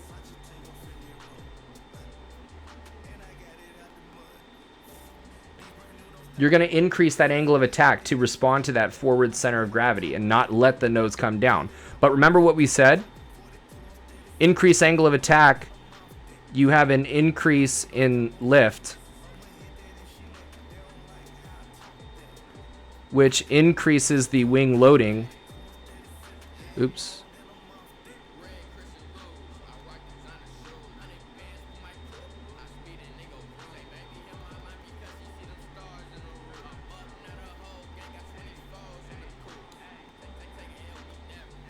With increased wing loading, we increase stall speed. That was a relationship that we talked about earlier. That is the relationship between center of gravity and stall speed when you're talking about a forward CG. When the center of gravity is forward, you have that higher angle of attack to respond to that. That angle of attack, we know why more angle of attack generates more lift. We know what increased air deflection looks like. We understand why the wing loading increases, because where a force is applied, there is stress on the structure. That is what wing loading is. Okay, just by virtue of the fact that it's a force being applied to a mass. Right, to a structure, and then you, with that angle of attack increase, it's easier to stall this airplane. The stall speed has increased. So forward CG, the stall speed increases, and then the opposite is true for an aft CG. An aft CG, the airplane's going to want to sit nose high, so you're going to lower the angle of attack in response, which lowers the amount of lift that's produced. It lowers the wing loading, and the stall speed goes down. Dr. Beardsley, this figure is cool because it's showing that the tail downforce is generated by the stabilizer in relation to our previous discussion. Absolutely. Let's go back. This is a very important one.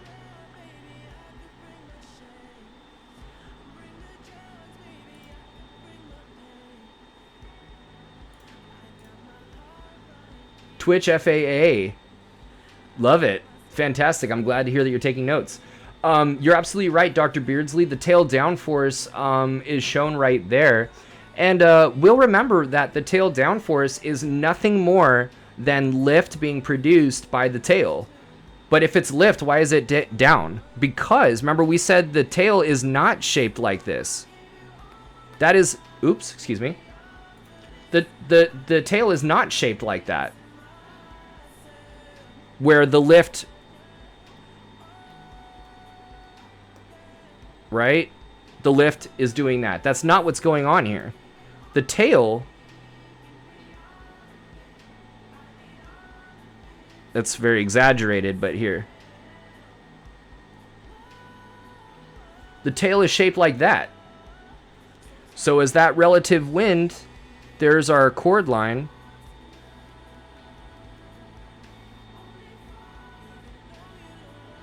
Flight path is that way. Relative wind is that way. There's your angle of attack. Here's your airflow.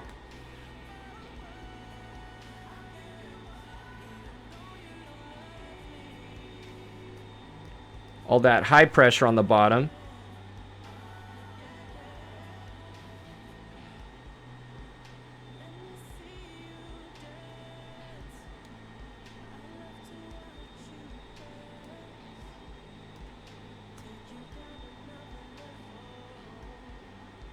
There's your center of pressure. Whoa. There's your tail downforce. It's the wing that's upside down. That's how that's happening. So we're not surprised that the tail downforce spontaneously produces that force, that lifting force upside down, or in the downward position. Now let's think about it. What did we say? Control effectiveness increases as airspeed as the speed of the air as airspeed increases. Control effectiveness is proportionate to to airflow. So the more of one, you have more of the other. The more airflow you have, the more effective a control surface is. The faster you're going, the more effective the control surface is, right? This is true of the tail downforce as well. Think about what happens when you put power in there and you add power. Let's say you're in level cruise flight at 80 knots, right? And you go give it full power. We know what happens. The nose goes up. Okay? Why? You may be inclined to say, and you wouldn't be wrong by saying that the wing is producing more lift, but what's happening is the business end of why that nose is climbing is because that tail downforce is increasing. Control effectiveness is proportionate to the airflow over that surface. And if you've increased power, you've increased thrust. You've increased the speed of the airplane. The airflow literally is increasing over that tail. So the tail downforce does more of what it is there to do, which is push down on the tail, which pushes up on the nose. We reduce power to idle. What happens? The nose comes down. The tail downforce becomes less effective. That's why the nose comes down. And then you have the center of gravity that's winning that battle. Right? So that is the real deal situation. And you want to be able to draw a diagram like this when you're sitting across from your examiner. And understanding that even if you're not a student pilot, you're out there in the sim and you're home from a hard day of working, you've been working hard, you just want to fly sim, and you want to, put around in some GA aircraft, but you can't figure out for some reason why, what can you do? Maybe your pitch attitude, you're trying to manage this pitch attitude, you can't get it and can't get a hold on it. Just when it's trimmed out, you add some power because you're too slow and the airplane wants to pitch up on you.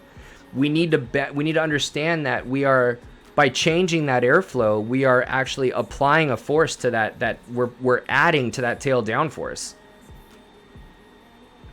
I should say by adding power, we're adding to the tail downforce, or by taking away power, we are taking away from the tail downforce.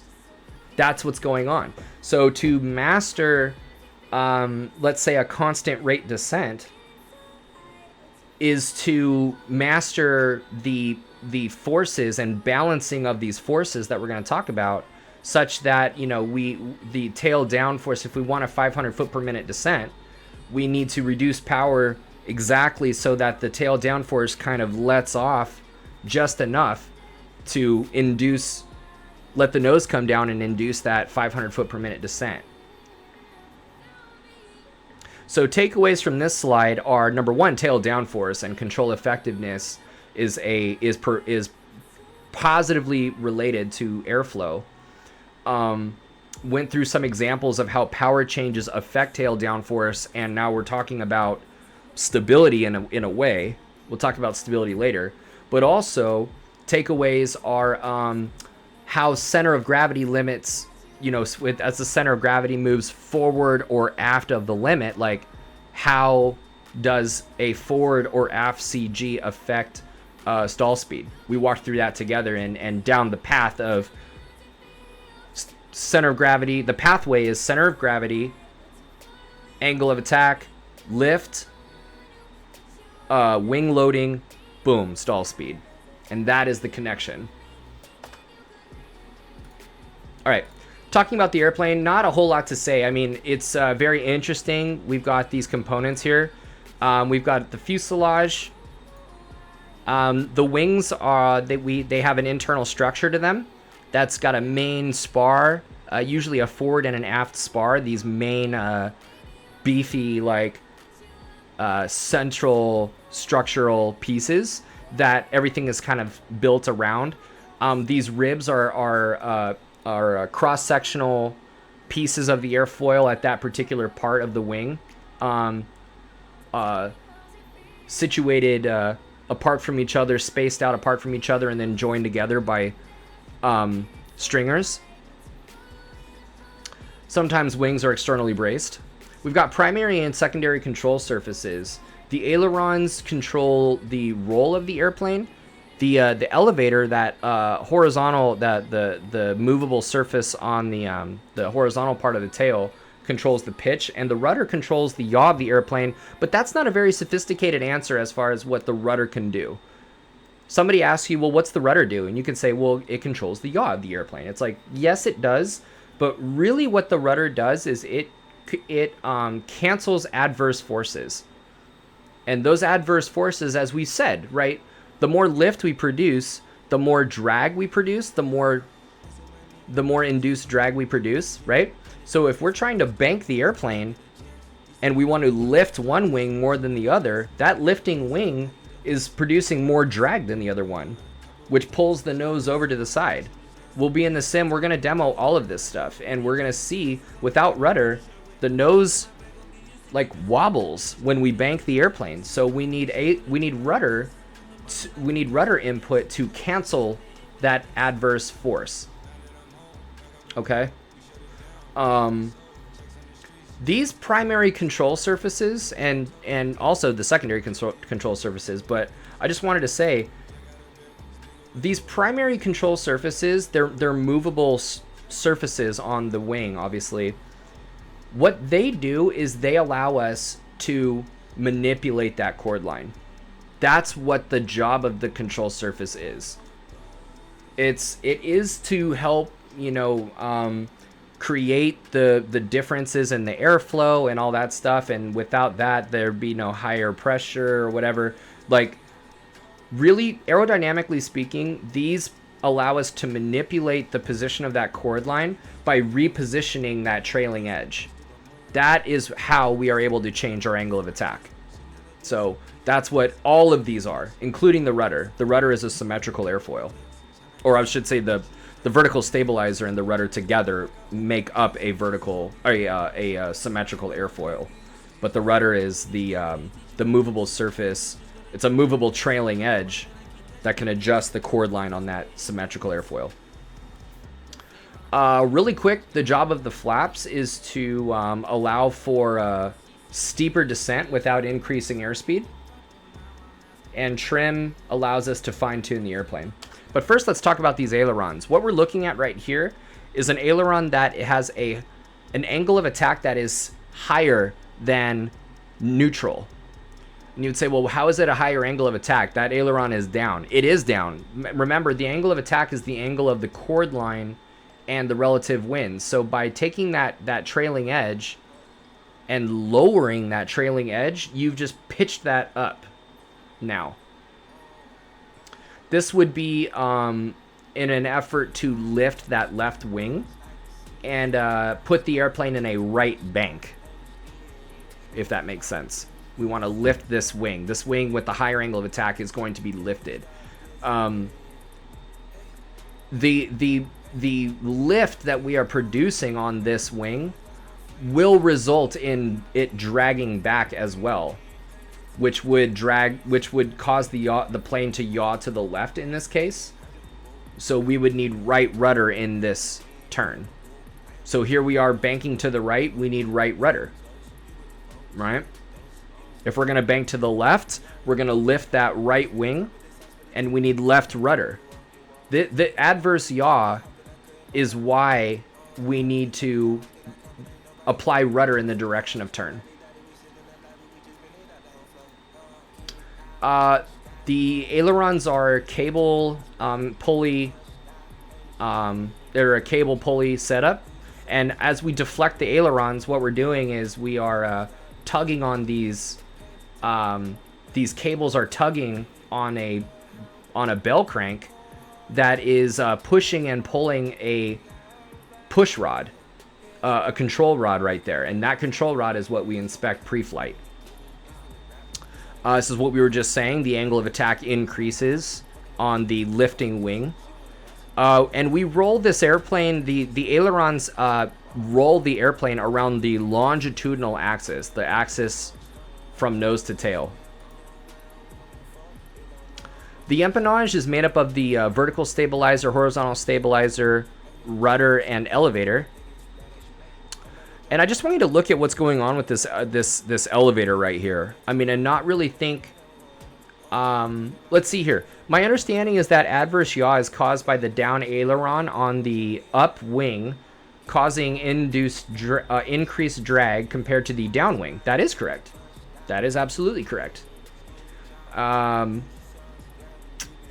Think about what's going on back right here. Think about the pressure that let's say this airplane was flying. Think about what the pressure under this tail is doing compared to the pressure on the top. As that airflow hits the bottom portion, that is high pressure underneath and relatively low pressure over the top. So is this tail moving up? I'd like to hear from you. Is this tail being pushed up or is it being pushed down? With that high pressure being built up underneath.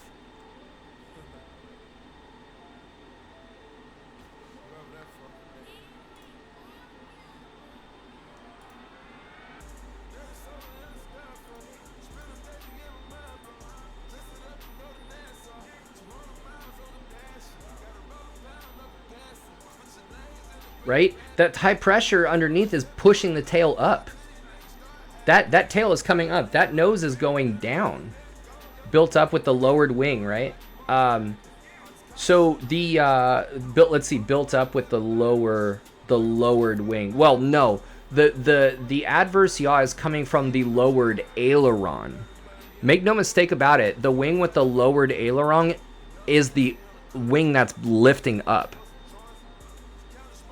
The wing with the aileron that is deflecting down, there's higher pressure on the bottom, lower pressure on top. There's more deflection of the air over the top.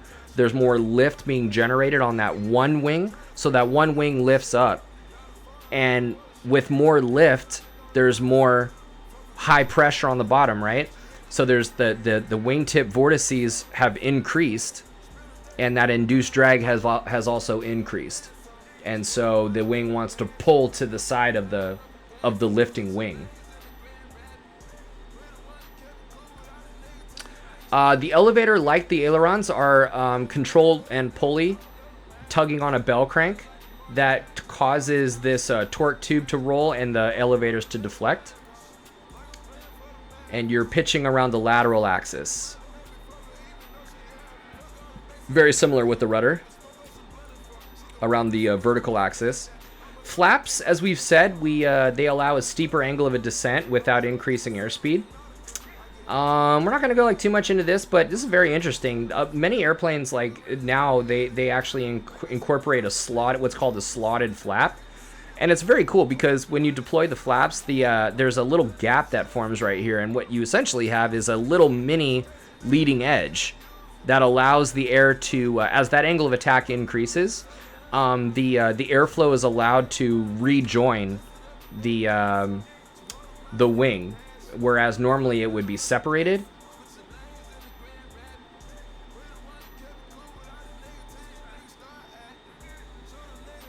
I'll show you a slotted flap right now.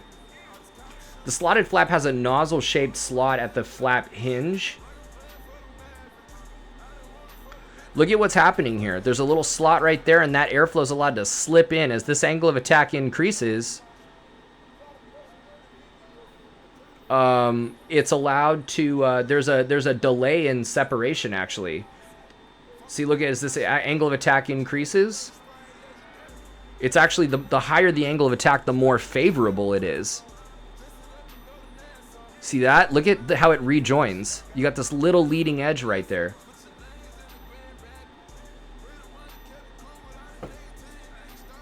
compared to the plane flap where that doesn't occur. See that?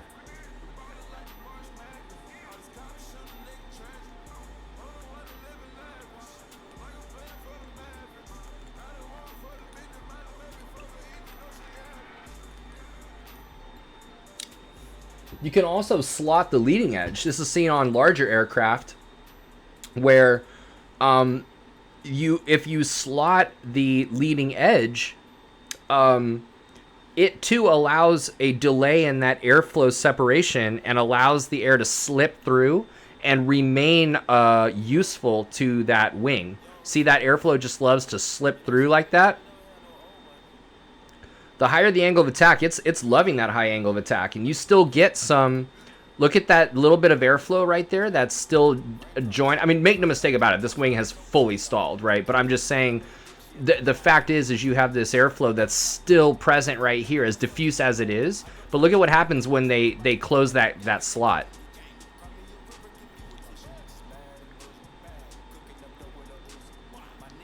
Boom, totally stalled, right? Totally separated. But then you open it back up,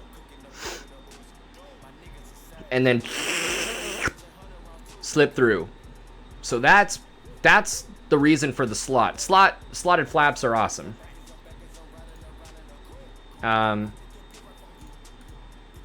So there you go with the slotted flap right there. Pretty sweet. Trim, we won't spend too much time on the trim because I do want to get to the sim, but essentially the trim is a little elevator for your elevator, and it works a lot just like a trailing edge, just like a normal control surface would. You know what? I think what I'm gonna do is hop in the sim. We're going on almost 2 hours, and I can definitely keep going. So what I think I'm gonna do tomorrow, I'm gonna hop in the sim right now and explore some angle of attack things. Oh, I'm a bit confused by the video because I thought the slot was on the leading edge in the video while I was on it was on the trailing edge in the picture. My guess is that both help, and it depends on the airfoil. No. So I showed you two different videos. I showed you one video of the slotted flap, which was on the trailing edge, and then the second video was just an alternated example of a slotted leading edge present on like heavier aircraft. You're not going to see a slotted leading edge on like typical training aircraft. You will see a slotted trailing edge though, a flap for sure. So yeah, two different videos. So what I'm gonna do is I'm gonna return to this lecture. Vox, thank you so much for the sub, and boom, I've been waiting for that little emoji thing, that link from Zelda to come up, because when I set this up I was like, ooh, that's gonna be a great one, but then I didn't know that you couldn't sub until you were an affiliate. So anyway, thank you so much. I really, Dr. Beardsley sub, thank you so much. I appreciate it, you guys. Awesome. I still have to kind of set up like what is what, you know, with the subscriptions and everything. So maybe you guys can like make some suggestions and stuff. I know I still have to set up like sounds and, you know, emoji things and, you know, the different things. So I'm still so new to this. I'm in my second month. I've only been streaming for since last month I started. So Chris Steve with the sub, thank you so much. Oh yeah, awesome. I love it. Thank you so much for the subscription.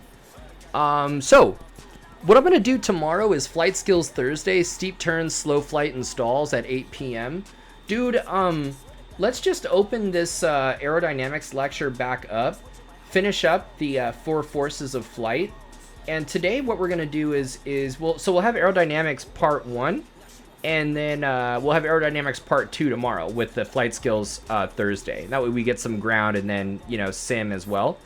And the sim today, we'll be looking at angle of attack, It'll be looking at differences in pitch attitude in cruise flight versus slow flight, looking at kind of what happens to an airplane as we increase power and decrease power with respect to control effectiveness with airflow. We talked about tail downforce and relative wind and things like that.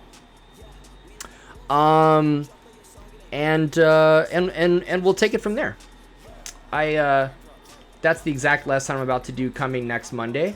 Oh, fantastic, dude. Fantastic. Honestly, it's kind of the more interesting one because that's kind of what I was hoping for today is like doing stability. Actually, you know what? We can do stability demos actually in the sim right now. I'll definitely use X-Plane for this though. I'll tell you that. The dynamics, the flight dynamics in X-Plane are superior for sure than Microsoft Flight Sim. Microsoft Flight Sim, unparalleled visuals, but you just can't beat the dynamics like in X-Plane. I'm sorry, but so yeah. So tomorrow's steep turns, slow flight, and stalls, and we'll kind of like do aerodynamics, 2.0. All right. Let's see. Let's just kind of. So we'll come back to. Bernoulli. Yep. Bernoulli. Yes. Yes. Weight, we'll be looking at thrust and the differences between power and thrust. We'll be looking at the different types of drag as well. Slow flight will be actually one of the maneuvers that we do tomorrow, so we'll look at that and kind of what is going on with slow flight. We'll talk about how airplanes turn. Why are we loaded when we turn? And then stability. That's basically it. There's not that much left. I mean, believe me, I could keep going. I could teach ground for like 10 hours. So I want to be well balanced in these stream sessions where we actually do, a good amount of sim as well. I know that's what a lot of people like to see, but I do want to bring you education as well. So we'll talk about stability, and then we pretty much end with stability. So we'll pick up the rest tomorrow. Let's get in the sim.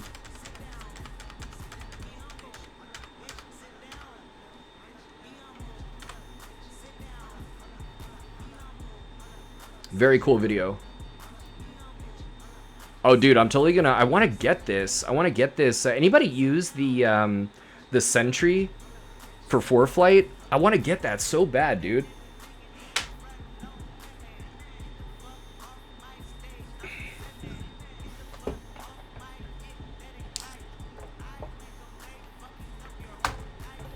Yeah, I know, but I'm thinking investment-wise, man. I'm thinking investment-wise.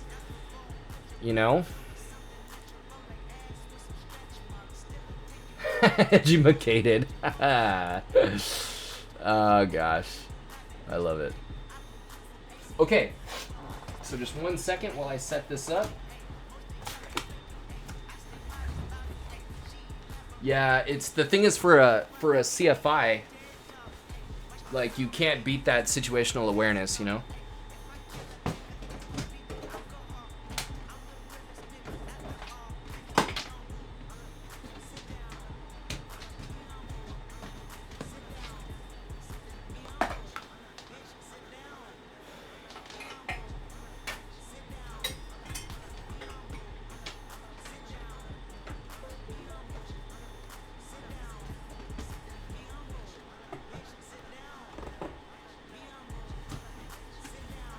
Alright.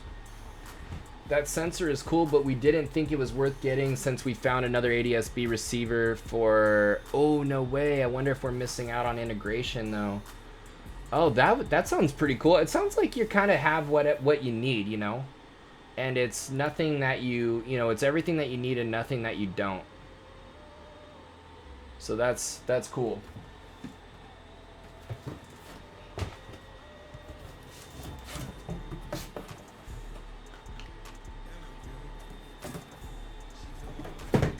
Yeah, I would be super stoked to have the weather and stuff. I'm really pumped. Yeah, just as like a CFI dude, like I gotta do it. especially out here in LA.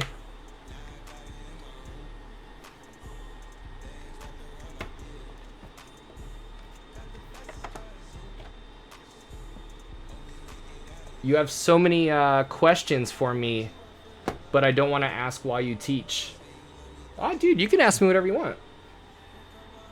Yeah, feel free. You mean about my arm being an amputee? I don't know. Like, have you? There's some of you that probably don't know because you haven't read. Maybe you haven't read my my About Me page. Being an amputee, my whole left arm is gone.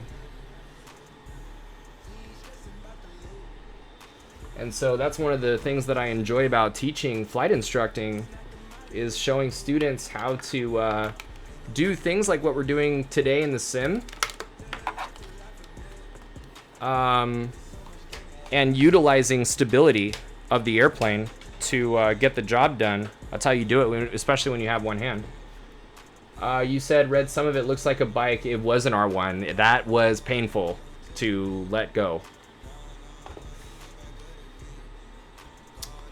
All right.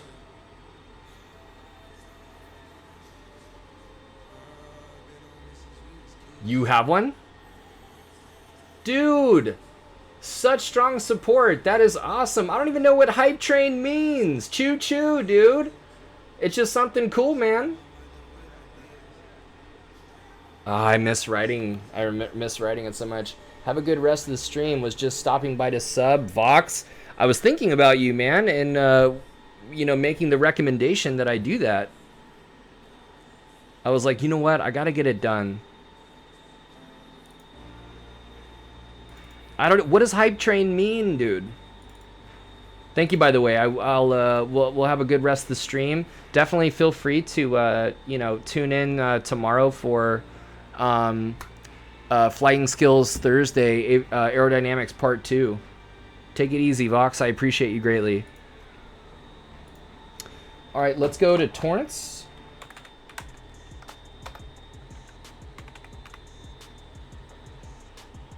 Actually, no, let's go to Long Beach. And it's going to be a clear day.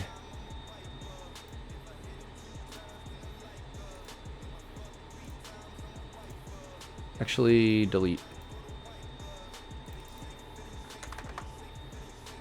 Hype train is just a gimmick from Twitch to get people to give you more money because they'll get dog emotes in response. It seemed like it worked, though. Dude, I can't tell you how much I appreciate it. Thank you so much, though. Honestly. That means a lot to me, man, because I spent a lot of time, like, putting this information together. And I'm just eternally grateful. So while this loads, I'm going to be right back, and then we're going to get to it. By the way, is that music? Can you guys hear the music? I put a little bit of, like, hip-hop on. I just don't want it too loud and distracting.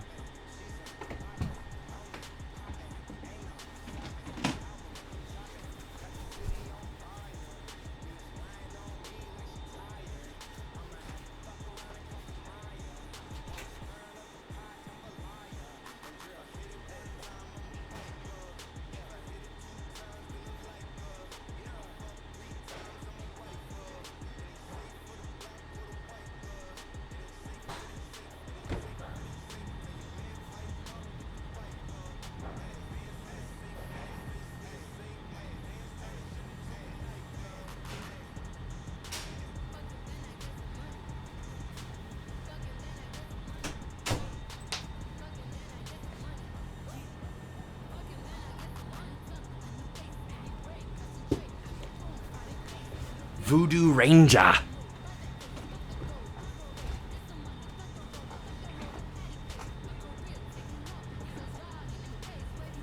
Did you just become an affiliate? Yes, I did just become an affiliate. But and the thing is like I normally don't get in that much trouble at all, as long as the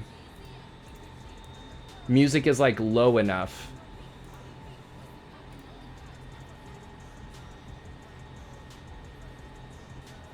Dude, no way, Beardsley. Wait, are you serious or are you joking? And they're on, what do you mean they're on Twitch? They do like just chatting or something?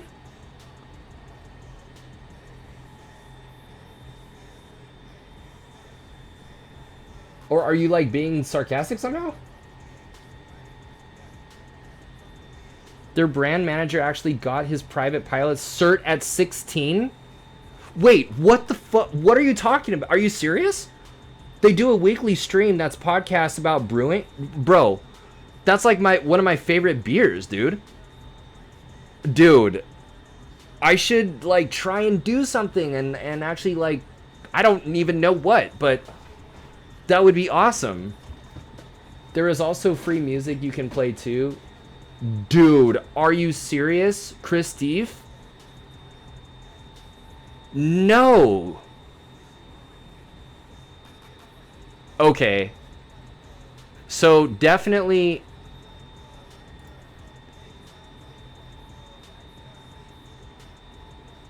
Wait, so. Oh, so do you, so you obviously follow them as well, Chris Steve? Dr. Beardsley subs them.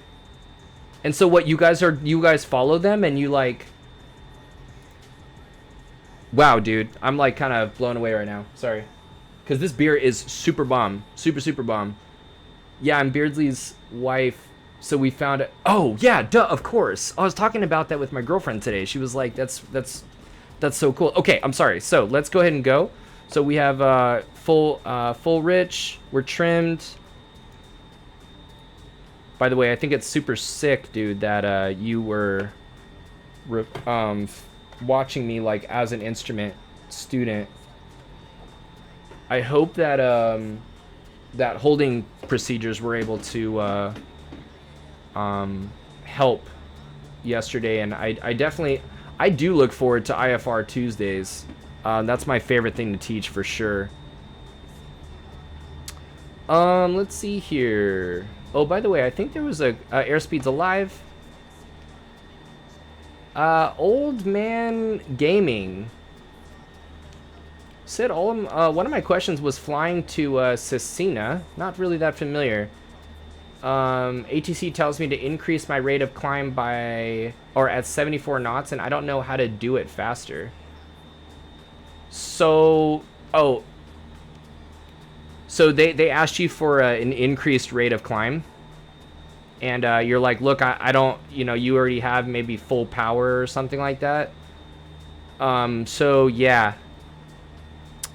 What are you supposed to do? You know what I mean? If you had full power in already, you can tell them that pretty much if you were at 74, then you're at VY. I mean, I guess you could take it to VX.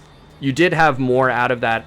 You did have more climb, but not that much more. So I mean, what I would have done is I would have asked them to give you a heading instead. Give you a heading where if they needed you out of the way of traffic, like take you off of course and just because you can't really climb any faster, you know what I mean? I mean, you could momentarily like take it from VY to VX, and then you are climbing at a faster rate, but it's like, dude,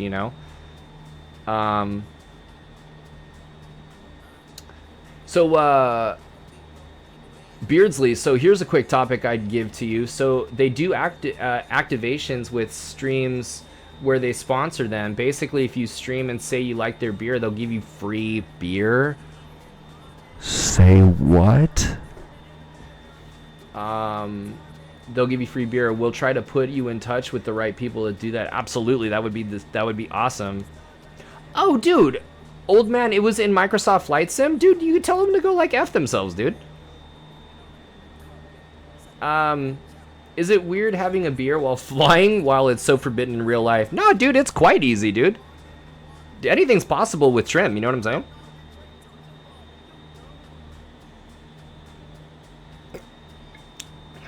I did my night cross country on July 3rd. Ah, congrats. Oh, that's awesome. And there were fireworks across the PDX. Oh my gosh, Portland. The Portland area. And my CFAA was like, at first I didn't think I'd ever want to have a beer while flying, but times like these, they'd be nice. Absolutely. Oh, Dr. Beardsley. So, Chris Steve could tell you, but I mean, yeah, VY. So basically, you have these pitch attitudes that, well, basically you have these different speeds for a particular airplane that will give you a certain type of performance, and VY is referred to the climb speed that gets you the speed on the indicated airspeed on the airspeed indicator that gives you the best rate of climb. So that's the greatest height gain per unit time. That's what VY is, and that is a greater indicated airspeed than VX, which is the greatest angle. So the thing about VY versus VX is VX, really what you're using for VX is, we're going to take it up to 4,000 feet. The thing about VX is you are, you're climbing at a slower speed. But yeah, what you're enjoying is a climb rate right here that's pretty high, right? But the thing is you're not able to sustain that. You're not able to sustain that over time, like over a long period of time. VY, even though you're at a smaller angle, you're carrying more energy into that climb. The thing about VY is it's better on your engine. It's better for an engine failure. You don't want to be at VX and have your engine fail. Sometimes your VX is actually below your glide speed. It just makes no sense. Really what you're trying to do, like, why have a VX then at all? A VX is there to clear obstacles. And, like, that's it. And even if you are using VX to clear an obstacle, you are clearing that obstacle, and then you're pitching for VY anyways, you know? So, okay, guys. So we're over here in the practice area, in the Long Beach practice area. How far is VY from stall speed? It depends on the airplane. But, like, for example, VY for this airplane, I want to say is 74 or something like that, 76 or something. Stall speed is, I want to say 53. Is that what it is? I think it depends on if there's flaps or not, but I believe the dirty stall speed is like 53 or something. Or 49. So, well, apparently here is actually 40, but I don't think, yeah, I don't think it's that low, but, yeah, it's quite a ways. VX is closer to stall than VY, absolutely. Okay, guys. So the first thing that I want to show you with our aerodynamics thing, we were talking about angle of attack. That's one of the first things that we talked about. So what I want you to know is right now we're in cruise flight. We're in level cruise flight. Okay, we've got the cruise sight picture right here. This nice size gap between the horizon and the instrument panel and the glare shield, like that 1.5 inches or whatever it is. And we notice here that the angle of attack is relatively low. Right, you can see that wing. Let's actually see here. Right, look at that angle of attack is pretty low.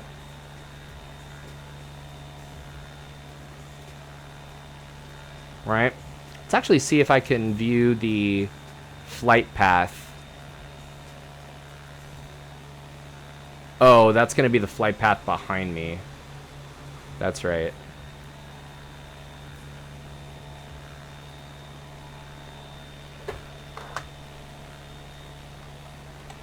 Okay. So you could just tell based on, let's say that, because we're in level flight.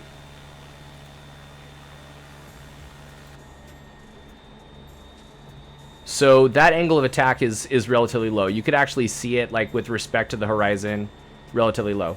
Let's start, and the reason why it can be low is because our tail downforce is so high. The tail downforce is very high because that airflow is very fast.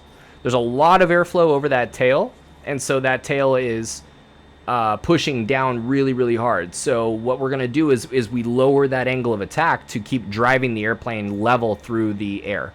Let's go back over to that mountain right there. All right. But as we slow down and reduce that power, watch that RPM. I'm going to bring that power down. Look at what happens to this gap if we don't do anything about it. The gap opens up. The gap between the horizon and the instrument panel. We don't want that. We want to stay level. But look at what's going on here.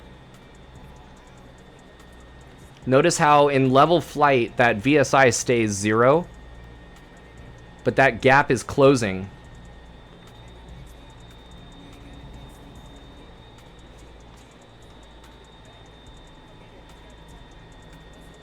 And I'm just going to keep that. Look at that airspeed come all the way down. Oop. That the power has decreased. We're decreasing power.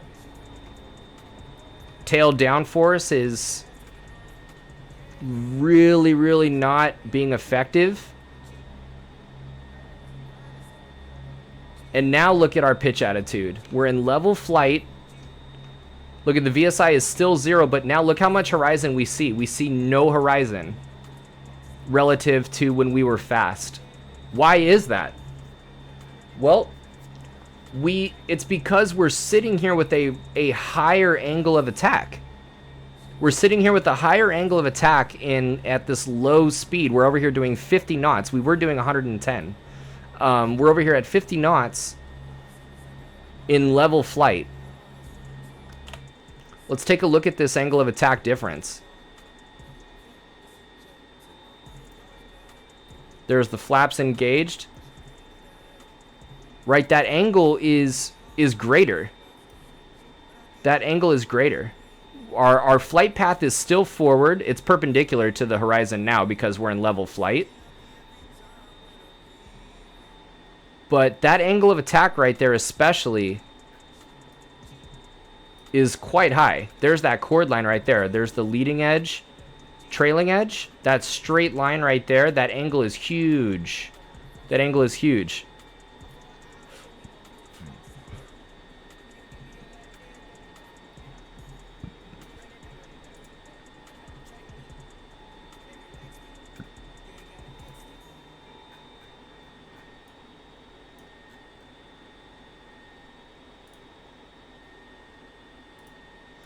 So here we are. It's so weird seeing slow flight in a simulator. I've only done it a few times, but the sinking feeling of slow flight really stood out to me in the way sim doesn't convey. Yeah, I mean, it's really crazy.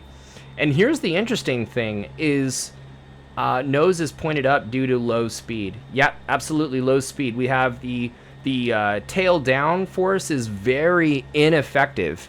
The tail down force is very ineffective because of the slow speed. So what we need to do is increase our angle of attack, increase the lift in order to maintain our altitude, because the control effectiveness has diminished due to the slowing of the speed. Okay, and we can even maneuver in slow flight. We can even, you know, we could even come right here. We'll even do some. We'll do some steep turns in slow flight. How about that? Increasing power.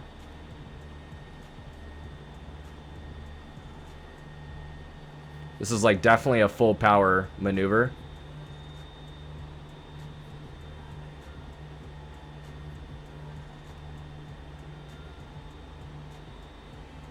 Steep turns and slow flight. Nice. You hear the stall horn.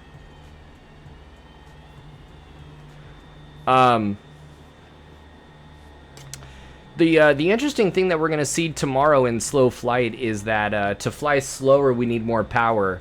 And if we pull back anymore, we're descending, actually. It's interesting, you know.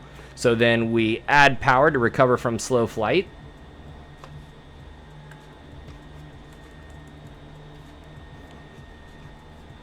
Yeah, exactly, Beardsley. You lose lift. You lose vertical lift when you're turning. When you're banking an airplane, you're sacrificing some vertical lift for. We haven't talked yet about why, you know, how airplanes turn, but that's part of that discussion. When airplanes bank, they sacrifice some of their vertical component for horizontal component. So what we need to do is actually increase angle of attack in order to maintain that vertical component. If you're sacrificing the vertical component for some horizontal, but it's the vertical that's keeping you level, the only way to maintain your altitude is to increase that angle of attack. The problem is if your speed is slow enough, you're gonna stall at that higher speed. So like that's a maneuver for the commercial certificate, is the accelerated stall. So let's bring this airplane back down to 70 knots. We're gonna stall this airplane essentially at 70 knots. We're gonna bring it down, and we're gonna enter a steep turn. Just gonna gradually bring this down. We're gonna stay at 4,005.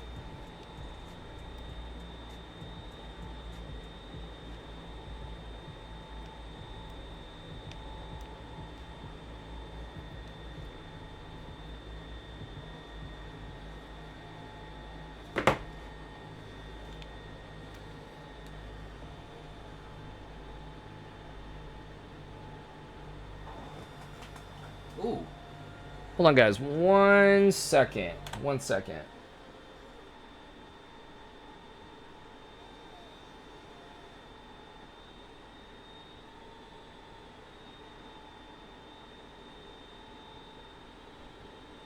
My girlfriend just got here, so I'm gonna let her in when she's at the door. Steep turns in slow flight is one I haven't done. Maybe I'll ask tomorrow. Join the club with a Turbo 182. Ooh, that's one of my favorite airplanes. And doing my first checkout high performance endorsement training flight tomorrow, dude. Oh my god, I love the 182 turbo. Oh, fantastic, fantastic. There's 70 knots. What we're gonna do is we're gonna put this in slow flight, or not slow flight, in a steep turn, and just watch that airspeed. Look at that that induced drag pulling our airplane back. Boom, there's the stall.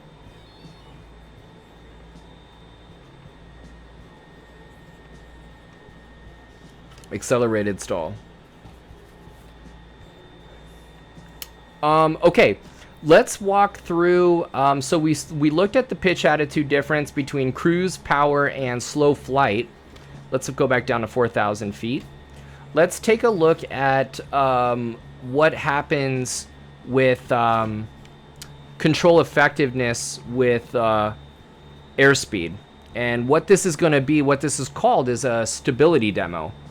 And one thing I have to tell you is I'm not going to touch the controls at all. And you're going to see what the airplane wants to do on its own. This is something that you can do in real life.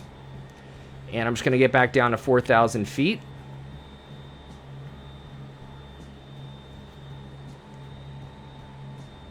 And what I'm going to do is I'm going to reduce the power so that the tail downforce is less effective.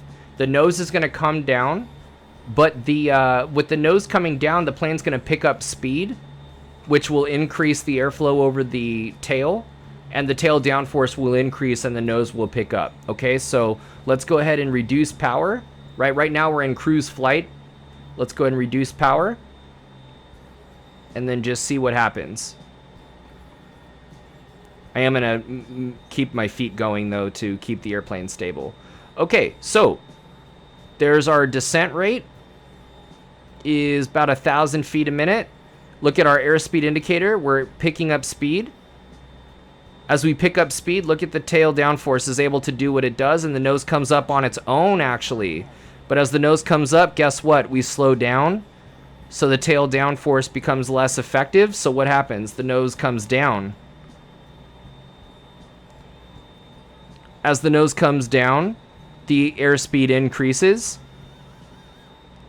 As the airspeed increases, tail downforce is more and more effective. That nose, you can see, is starting to come up, but less this time than before.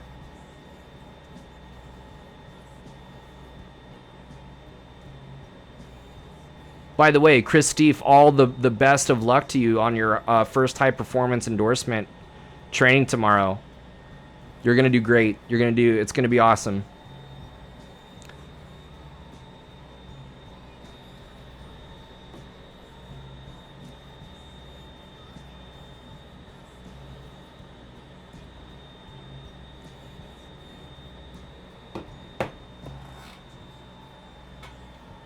Okay, awesome. All right, and then recover. Oh, okay. 1 second, guys. Sit tight.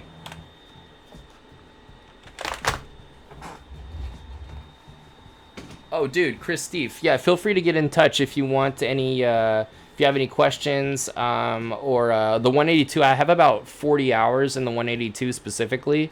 It was an RG. It was a turbo RG. And that was some of the most fun flying. Actually, probably the most fun. I would take the 182 turbo RG single pilot IFR, actually. That was pretty awesome. 1 second.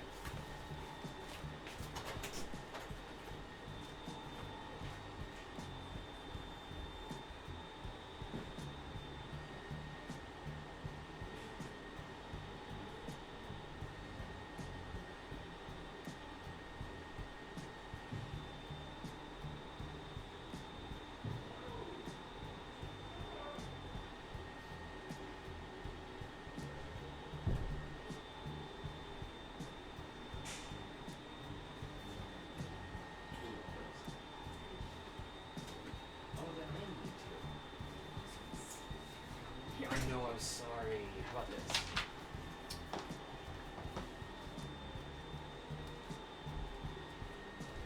You can take the fan.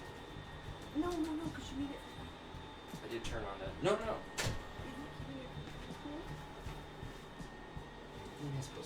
I actually was... It was on me, but... No, keep it. I'm good. All right. Let's see here. We made the call just yesterday to join a club to fly a 182 Turbo for Christine to do her instrument rating in. Do it! Do it! The decision was that it was better to do IFR in a 182 than a 172 Turbo. Yeah, I mean, yes and no. My DPE thought that a 172 would be simpler, better to do initial instrument rating in, but I'll just take my time. Yeah, I was gonna say I don't think so personally, but I mean, if you get good at the 182, then yeah, sure. But typically, because here's the thing, is like you're learning a constant speed propeller. You're learning, if it's a turbo, you're learning to manage the ITT, the turbine temperature. You got to manage that turbine temperature by not enriching the. You have to time the amount of enriching that you do, because if you enrich in the fuel too quickly, it's an exhaust gas driven turbine, so that turbine will, if you cool the exhaust gas too quickly by enriching it too quickly, you could thermal stress crack the fan. So that's one more thing you're incorporating into your checklist, is how much time has gone by, and now it's a minute. Do another quarter turn, another minute, another quarter turn, and you're trying to do that, and you're keeping track of time in your instrument rating stuff too. You're keeping track of time for a holding pattern. You're maybe descending in the hold, so you're keeping track of time in the hold and how much time's gone by for my stage cooling for my turbine. If it's a turbo, then you've got oxygen, so you're learning oxygen for sure. Especially constant speed propeller stuff like that, it takes some time to learn how to do that properly, but you can do it. The instrument, I don't know if it's better for the for the instrument rating. I don't think so. There's enough to learn already than to manage this high performance airplane. But dude, you know what? You got one life to live, man. Go do it, dude. Go do it and fucking kick ass, dude.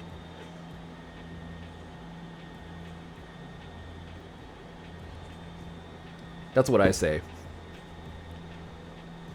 But yeah, let me know.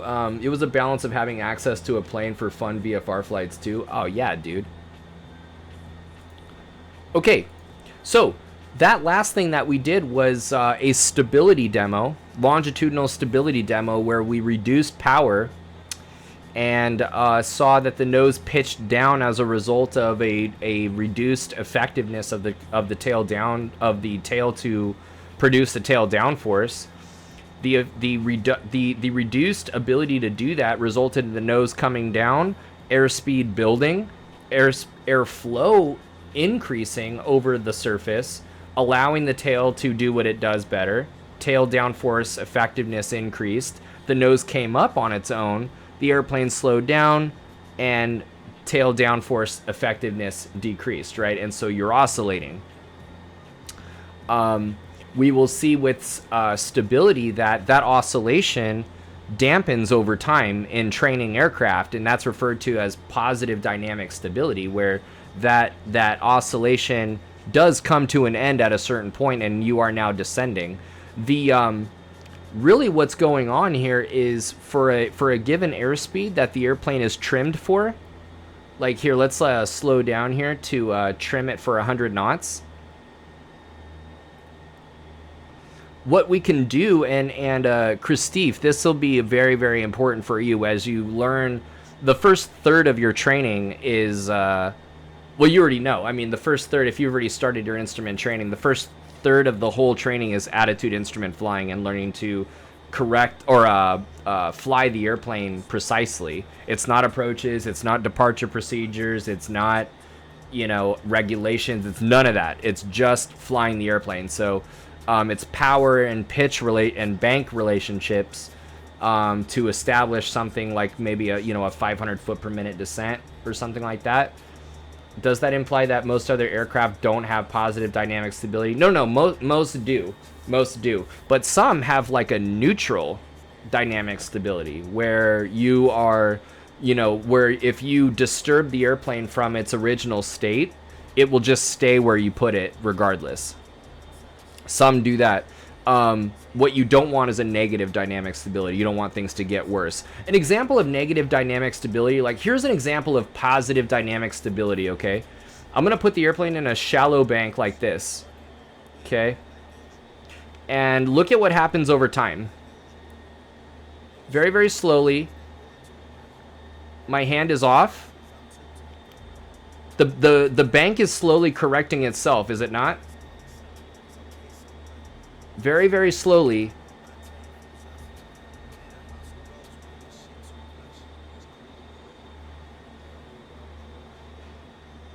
I don't know if you guys can tell, but the bank corrected itself.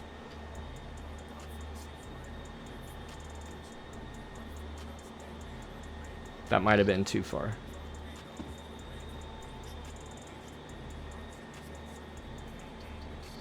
Let's see. In shallow banks, the bank angle corrects itself. The sim actually might not have this modeled totally right.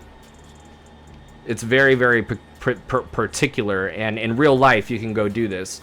In a shallow bank, the lateral stability exhibits positive dynamic stability, where the bank actually uprights itself over time. Now, in a medium bank, there is neutral dynamic stability. I'm just gonna trim it out so it doesn't, go anywhere. But the bank angle remains.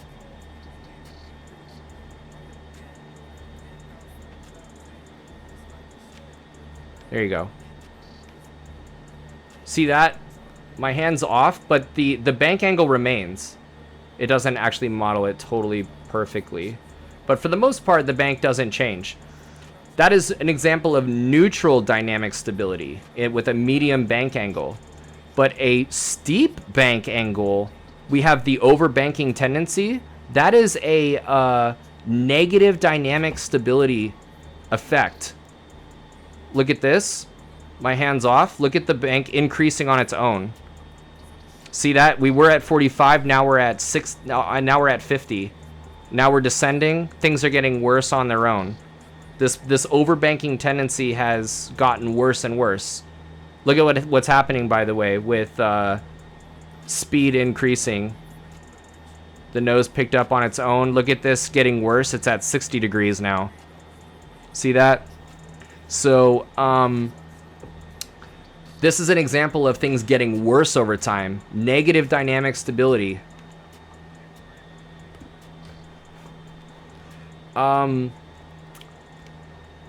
So you do have, we didn't talk about stability tonight. We will tomorrow when we finish aerodynamics, but that is an example of some examples positive, neutral, and negative dynamic stability in the banking regime. Now, here's the interesting thing about banking is the slower you are, the more easily the airplane overbanks on you. So in terms of stability, I'm going to slow the airplane down, and you're going to see that what was a shallow or a medium bank with no overbanking tendencies, the airplane will overbank on us in a shallow bank even if we're slow enough.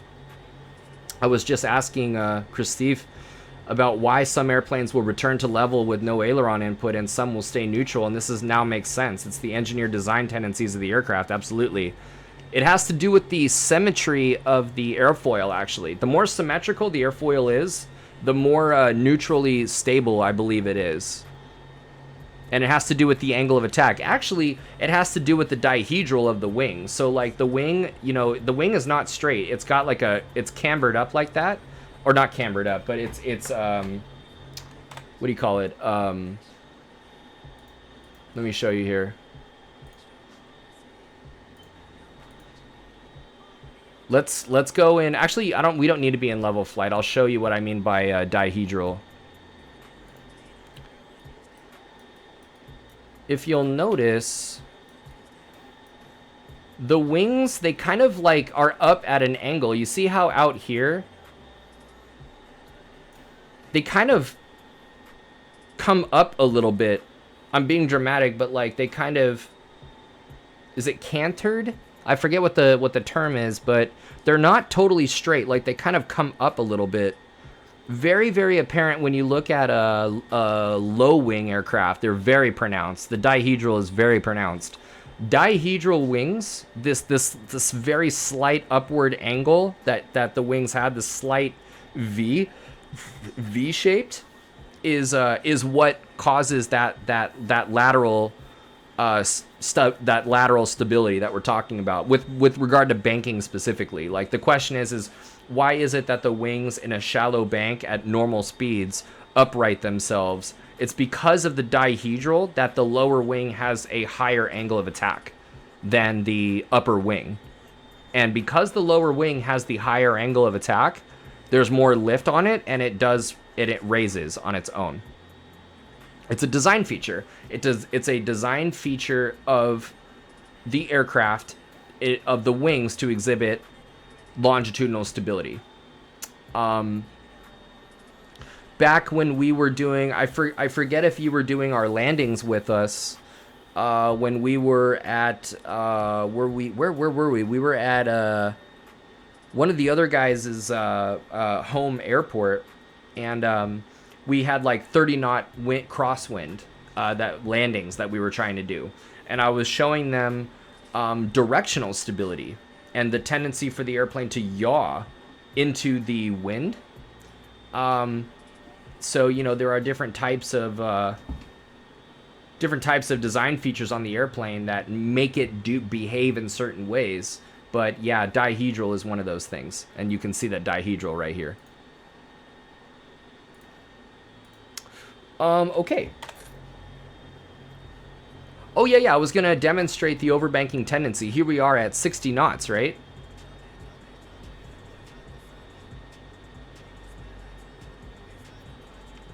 Here we are in a shallow bank, right? We're not even, there's 15 degrees. Boom. Look at this getting worse.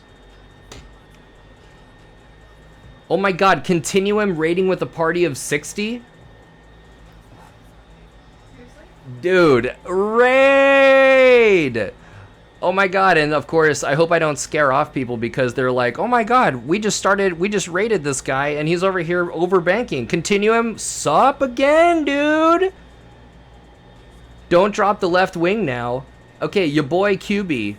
Dude, Ray! Cutie. No, okay, so just to catch people up, I am not horrible at flying in the sim. What we're doing, is, we love spins. Oh, well then there you go. Today's ground and sim, session was about aerodynamics. This is aerodynamic. We covered, we had about an hour and a half, or almost 2 hours actually, to 2 hours of ground of aerodynamics, and we got about halfway through it, and we covered things like what the angle of attack was, what the critical angle of the wing was when the wing is about to stall. We started looking at Continuum just subbed. Thank you so much, Continuum. Look at that link, dude. God, that thing is awesome looking. Isn't that cool? Pretty sick, right? So we covered things like Peter Mooney with the sub. Thank you so much. I appreciate it. We had some follows as well. Thank you guys. Angle of attack, critical angle. We looked at the tail downforce, and we said that Hawk driver. You know what, Hawk? I was watching your stream the other day. You were in like an airliner or something like that. No. You were in a twin doing some IMC, and what were you talking about? Yeah, I really liked your style. You were talking about the numbers in French versus like you were talking about the numbers in French, and I was just cracking up, dude. Yeah, we were talking about the angle of attack. We were talking about the critical angle. We were talking about the control effectiveness of a surface being proportionate to airspeed, and that the slower the speed, the slower the airflow over the surface, the less effective the Hawk driver. Oh, that's Hawker driver. I'm Hawk driver 101. Oh, gotcha. Black Hawk pilot. Oh, fantastic. There you go. My bad. Super similar, you know, but also very, very cool. Control effectiveness over a surface decreases as airflow decreases. So what we're doing out here on in the sim is looking at, we're using X-Plane because the dynamics are better in X-Plane than in Microsoft Flight Sim to do these aerodynamic demos in. And right now we're right in the middle of looking at overbanking tendencies, and how one of the things we started talking about was stability, and how what the relationship is between airflow and actual stability of the airplane, right? So one of the things that we just finished talking about was, as we reduce power and that speed is being reduced, the nose comes down on its own because the tail downforce is less effective and the airspeed increases. And as airspeed increases, the tail downforce becomes more effective and that nose comes up. But what we're doing now is looking at this overbanking tendency. We saw that the in normal cruise flight at 100 knots, the wings uprighted themselves with a shallow bank angle because of the dihedral of the wings. The wings have a V shape to them, a very subtle V shape, and the angle of attack of the lower wing is higher than the angle of attack of the upper of the higher wing. And so that higher angle of attack causes the lower wing to lift up, and the wings exhibit positive dynamic stability over time. The wings upright themselves. With a medium bank angle, the wings stay banked, and then at a steep bank angle, the wings actually start exhibiting negative dynamic stability. But it's airspeed dependent. Over here at slow speeds, look at this. We said that this is a shallow bank. We're not even at 15 degrees. And look at what happens on its own. I'm going to trim so we don't descend. Look at the negative dynamic stability. The bank angle is actually continuing. Now we're 45 on its own. I haven't touched it at all. But then we're pitching down. The airspeed's increasing. Look at the nose is going to pick up on its own. But the bank angle is getting worse and worse and worse and worse. So we have just experimentally derived something that you can have a flight instructor show you in real life,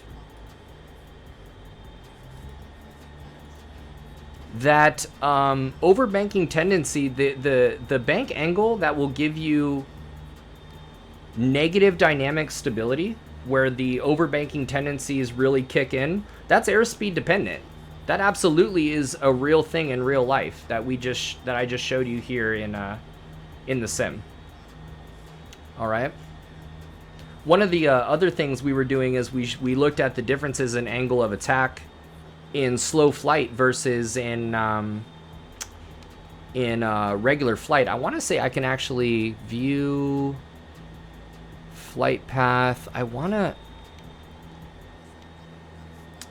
to say there's a way to look at the airflow. Oh, right here. Okay, cool. I believe there's a way to look at the airflow. Let me look at the external chase and viewing the flight model. What was it? Control M. Okay. Yeah, Control M. So let's see here. Forces. Oh yeah, baby. Dude, look at the oh wow, dude. How have I not? Okay.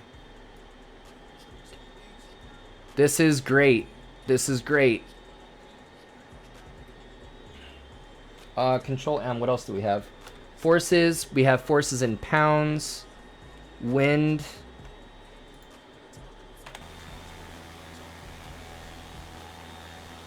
Oh, that's not wind though. Wind. Streamlines.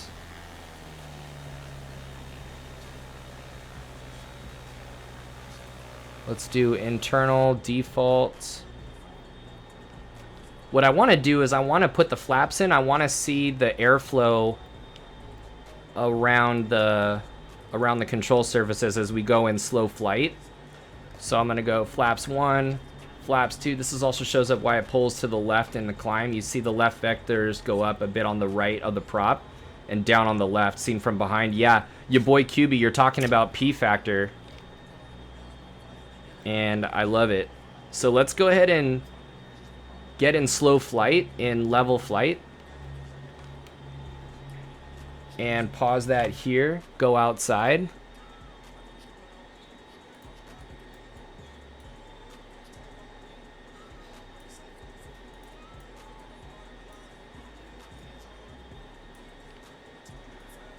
Yeah.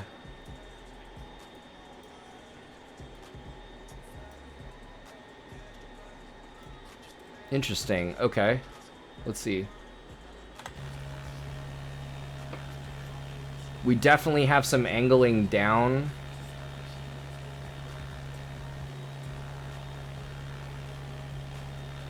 Zach, what's up, dude?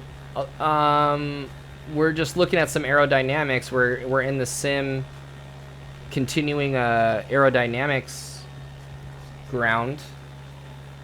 Streamlines, wake turbulence, thermals, forces.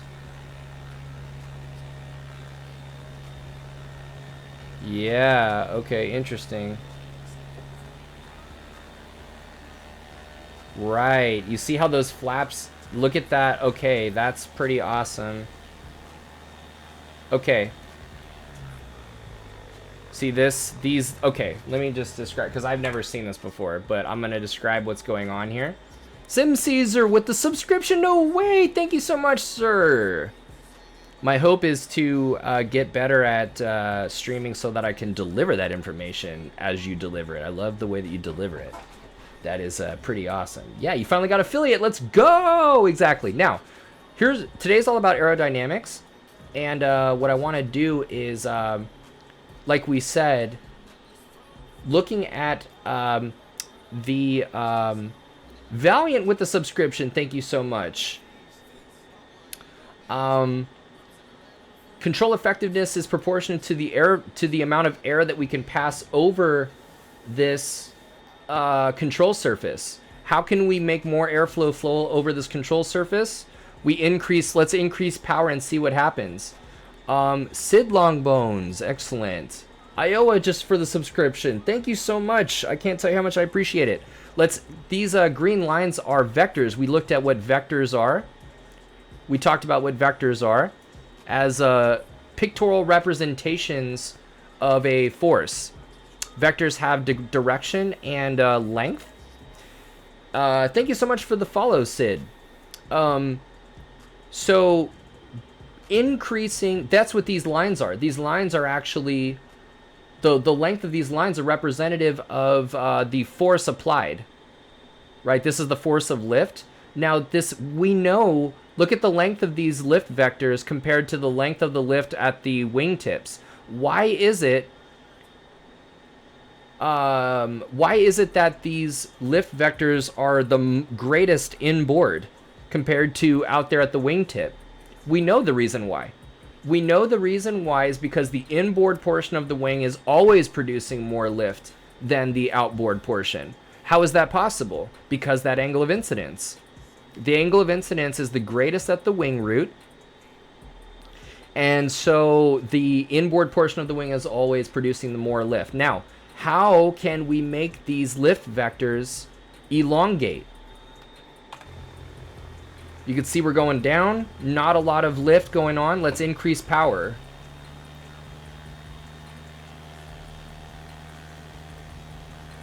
Look how long those lift vectors are as we pitch up. Those lift vectors are decreasing.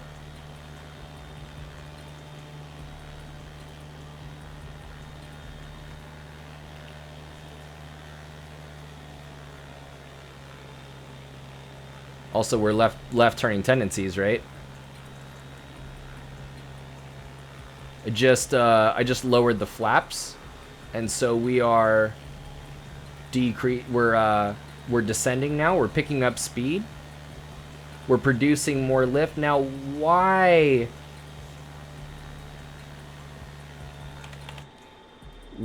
at this high angle are these lift vectors so large? Why is that the case? Because we understand that the angle of attack, we know what the angle of attack is. The angle of attack is the angle of the chord line and the relative wind. That angle of attack is high, and so the air that we are displacing, the air that we are deflecting, is it's being deflected it's being greatly deflected. And so that airflow over the top of this airfoil right here, the airflow over the top of this wing is being deflected. You've got a lot of low pressure over the top and high pressure on the bottom, and that's lifting this wing up. And then as we slow down, those lift vectors decrease. We're not surprised that the nose comes down.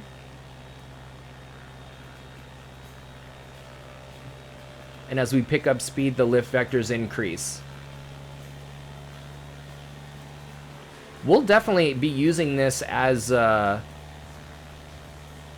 let's look at what you were talking about. You can see this.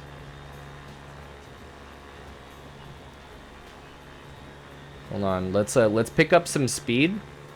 I'm gonna look at what your boy QB was talking about with the gyroscopic precession.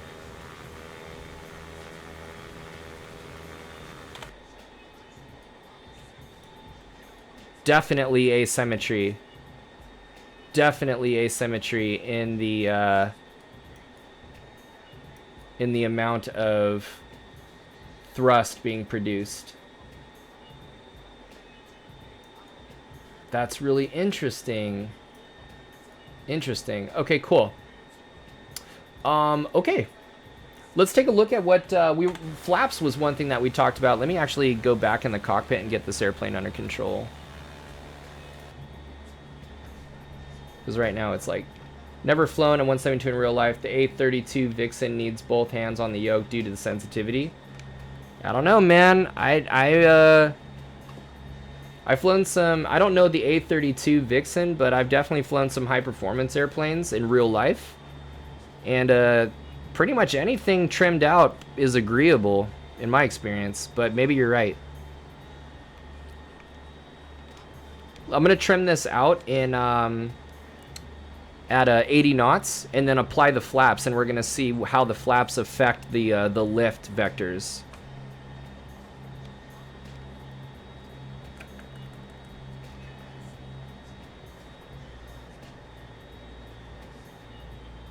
I just want to get it in the white arc, you know.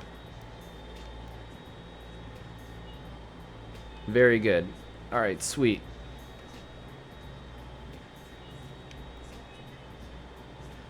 Awesome, awesome, awesome. There it is.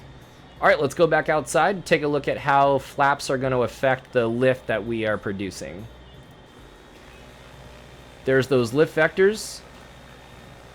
We're in the white arc. Let's apply those flaps and look at the length of those lift vectors. There, that's a pretty good view. Look at that.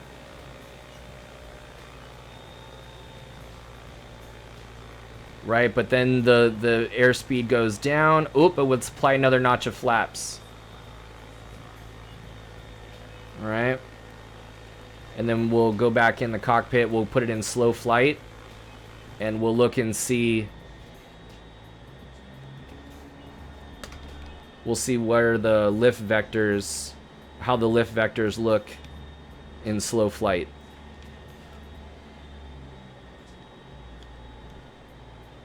The Vixen was made to classify as an ESA FAI ultralight, so it has a wing loading of around 9 pounds per square foot. Oh, interesting.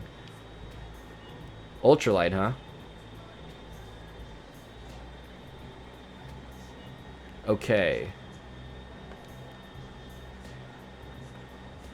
Yeah, that 182. There's a couple of people in here. There's a wife and a husband, and the wife is going through instrument training, ready to go in the 182 turbo. That's one that I have a pretty good amount of experience in. That you wouldn't think you'd be able to. That's like a.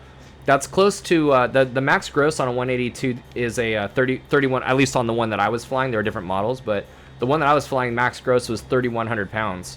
And you wouldn't think that you would be able to fly that with two hands because it's too heavy or too fast, but I'd fly that one-handed no problem. Oh, I don't know if you guys know. So those of you who are just joining the channel, so you can read more about it in my About Me page, but I'm an amputee pilot. I'm not only an instructor, but I'm an amputee pilot. I'm one of the few in the country, and so that's kind of my thing that I'm trying to bring to Twitch. I'm as a flight instructor. That's something I'm trying to bring to my students in general, is a unique perspective on how to handle the airplane and how to do things like exploit inherent stability that we're doing right now. That's how I fly with one hand. And so your boy QB, that's what I would say is aircraft in general, you know, without being trimmed, you're gonna need both hands. But one of the things that I have been blessed with this being an amputee with a full arm gone is you know, I'm forced to have to trim these aircraft so that they behave accordingly. Yeah, so Dr. Beardsley, I handle throttle proactively. So like, for example, like right here, let's go back in the cockpit. It's throttle and trim all the time. So here I am in level flight, right? I know that I'm going to advance the throttle, but what's that going to make the airplane do? That I know that that's going to make the nose pitch up. Right now we're in level flight. The VSI is 0. So what I'm going to do is I'm going to proactively trim the airplane nose down and then add power. If you're quick enough, you might be able to add power and then trim. But what I'm going to do is take it piece by piece. So here, watch this. But the thing is I'm also going to retract flaps too, which will make the nose come down. So what I'm going to do is I'm going to start off by adding a little bit of nose down trim, adding some power, which will make the VSI come up. And then when that VSI is up, I'm going to retract my first notch of flaps, which will bring it down. Let's take a look at what that's going to look like. I'm going to go nose down trim, add some power, retract my flaps. The VSI hasn't gone anywhere. Retract flaps 2. There we are, flaps 1. Right, we're at flaps 1 right now. Speed's increasing. I'm trimming nose down. The VSI is continuing to climb. Flap 0. The nose comes down. Trimming nose up.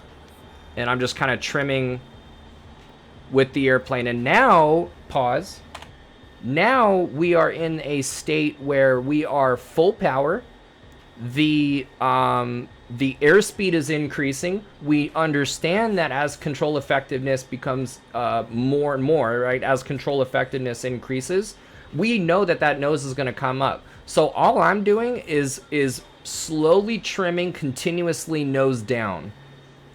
And that's why you're going to, right now, you're going to watch that VSI is essentially not going anywhere. It's not totally perfect, but that VSI isn't going anywhere, and that airspeed's the only thing that's going to be increasing. And the reason why is because I'm trimming nose down that whole time.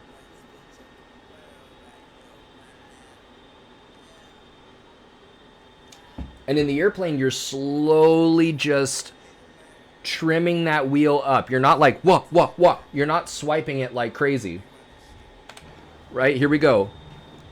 And I'm helping it with the elevator. Like, I'm using elevator and I'm trimming off that pressure. But I got full power in right now. And I'm just trimming nose down. Here we are, more nose down. Look at that VSI. More nose down. Look at that angle of it. That angle of attack is decreasing. Look at that pitch attitude.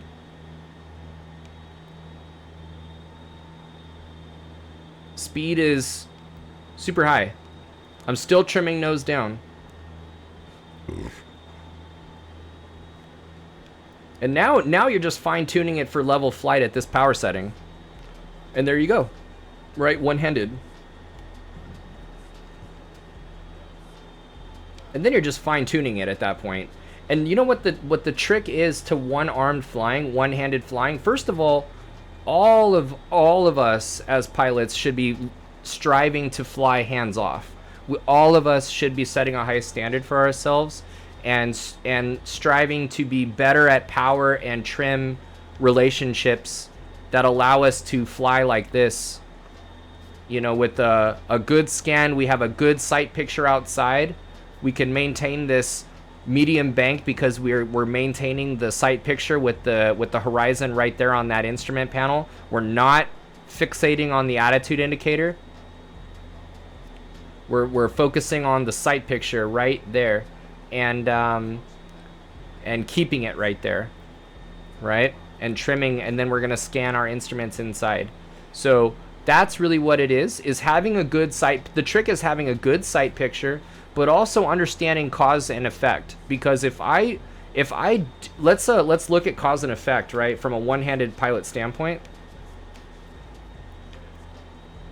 Let's go trim 0 VSI, like perfectly 0 VSI right there, right? Or I mean, as perfect as X-Plane is gonna get it. Look at what happens when, let's actually trim it for 2,500 RPM so it's nice and rounded. Cause and effect is the trick to flying no-handed, really. But I mean, because I basically have to fly no-handed because I can't be occupying the controls with one hand. I need to change radios. I need to copy down clearances. I need to be putting in altimeter settings. I need to be drinking my coffee, let's be honest. So the trick to doing that, oh dude, gifted tier 1 to Christelle. It's their first gift sub in the channel. Fantastic, very nice. I didn't even know, dude, I'm learning so much from you guys of what's possible. To answer your question, it's all about cause and effect. So if I take even 100 RPM away, there's 100 RPM.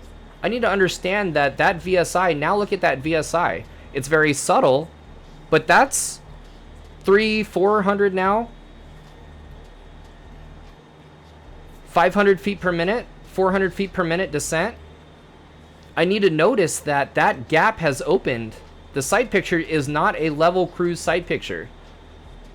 I need to understand that I just reduced that power by 100 RPM, or Christophe, in your case, you know, by an inch of manifold pressure. and something is going to happen. I need to retrim this airplane. So very much it's about cause and effect, power changes, and trimming, and staying on top of that. Let's go. Let's actually do a landing together, and then we'll call it a night.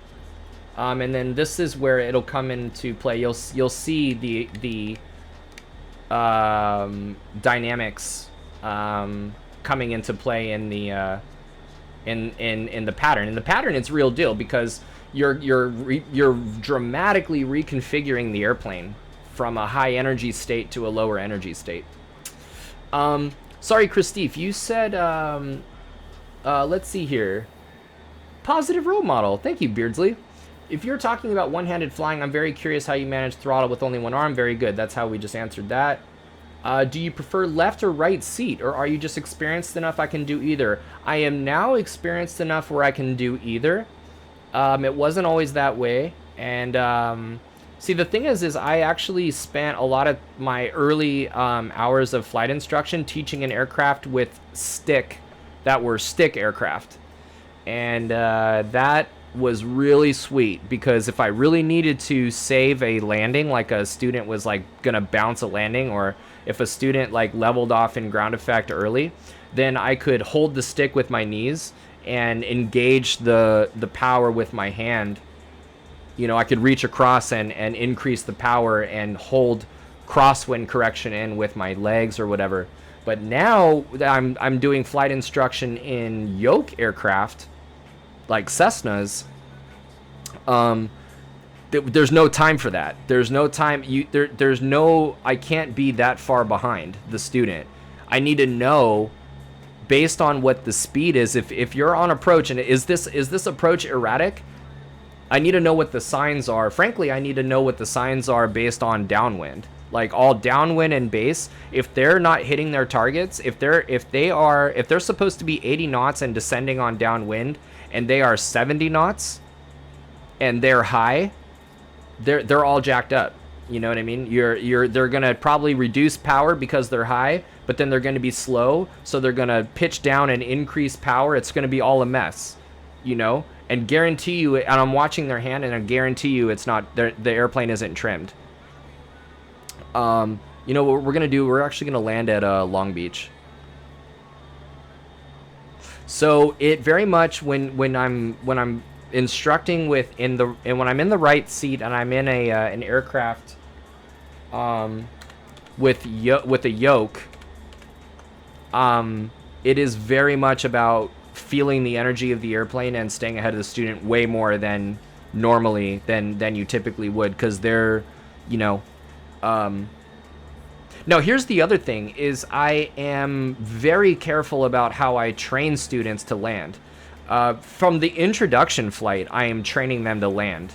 So from the introduction flight and for the first few flights, what I do is I have a student, for the landing, I am in control of the power, I am in control of the trim, I am in control of the yoke, but the student has one job, and their job is to keep the airplane aligned with the runway, with the rudder.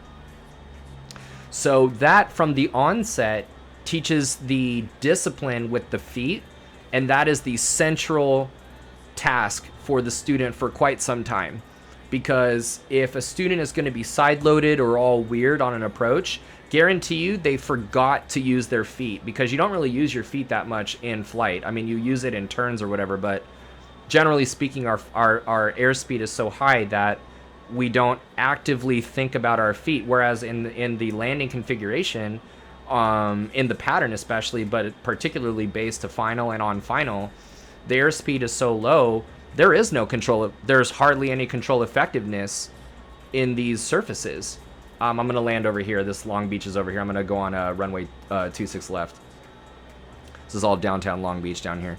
So it's beneficial to them and me being at a disadvantage with my left arm gone and I'm sitting in the right seat. I have to reach across my body for everything. If I could just teach them to land from the very beginning in pieces, then it's going a lot smoother. Like, I'm ready to solo this student that I'm working with right now. I've got a lot of success with that. So I think that's the other answer to your question is like, do I prefer left or right, or am I experienced enough to do both? I try and train the student so that, you know, we sort of ease into landings.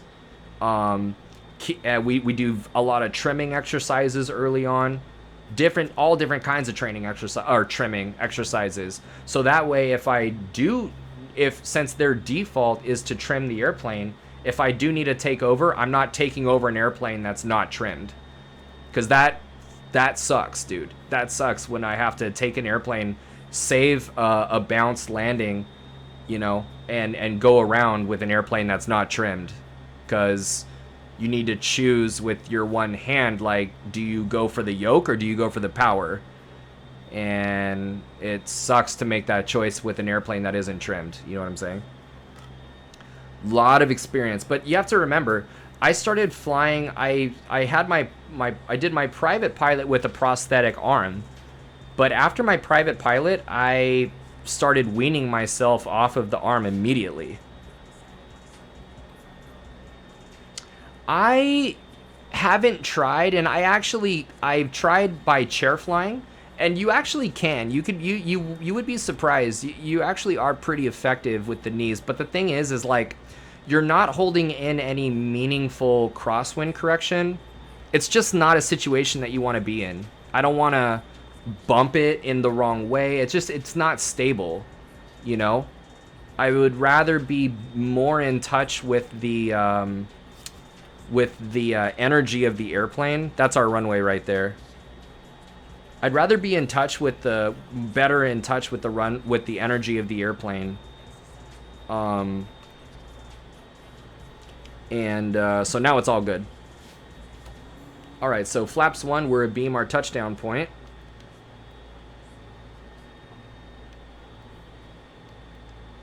I'm pondering a CFI as a career. Oh, so I'm sorry. Your boy QB. Hardware. I have very cheap. I have CH products, yoke and pedals. Got 150, 170 bucks for each. 1700 RPM, mix, flaps. And then you said, how do you solve engaging the starter and working the mixture at the same time? Well, so I will, there we go. All right, so we're good to descend. We should be descending. Long Beach is one of these airports. You can't descend until you cross the 3-0. Okay, so first of all, a lot of the aircraft that I fly, like the 152 and stuff, like you're actually you leave the mixture rich, actually. So, you know, it's not that big of a problem. But you just got to be quick. You just got to be quick, like in terms of once that engine catches, you got to be quick with it. The other thing is I might do that with a knee, you know? But honestly, if I'm with a student, like, I'll just have them, you know, do it. So it's all good. So see, I'm trimming this whole time, this whole way down.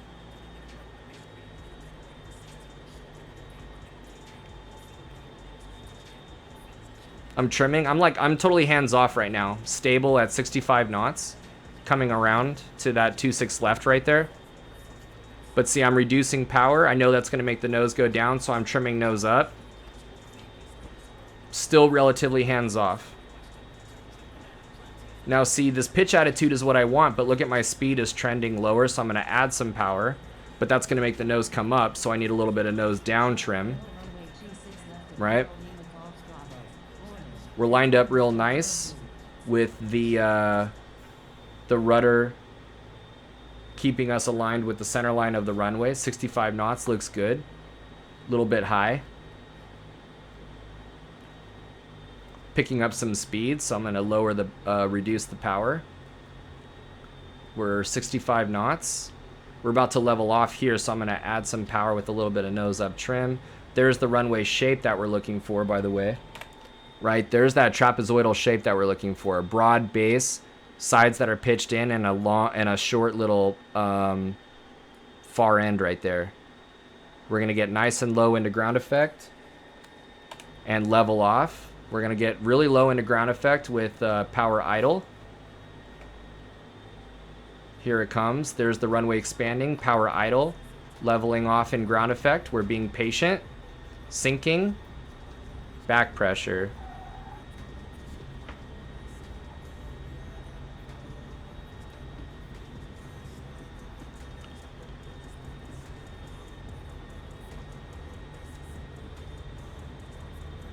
And then we're going to exit here, Fox 3.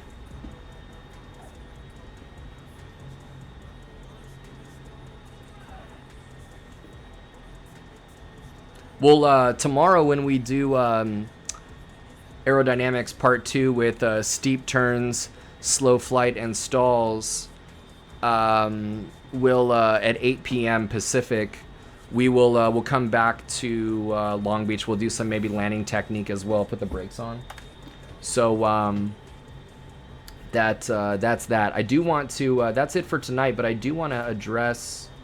Let's see here. Oh, dude, one thing I wanted to run by you guys is, so see Tangles in the back right there, that octopus? So one thing I wanted to do is get, like, a pilot cap and goggles for him, or her. I don't know.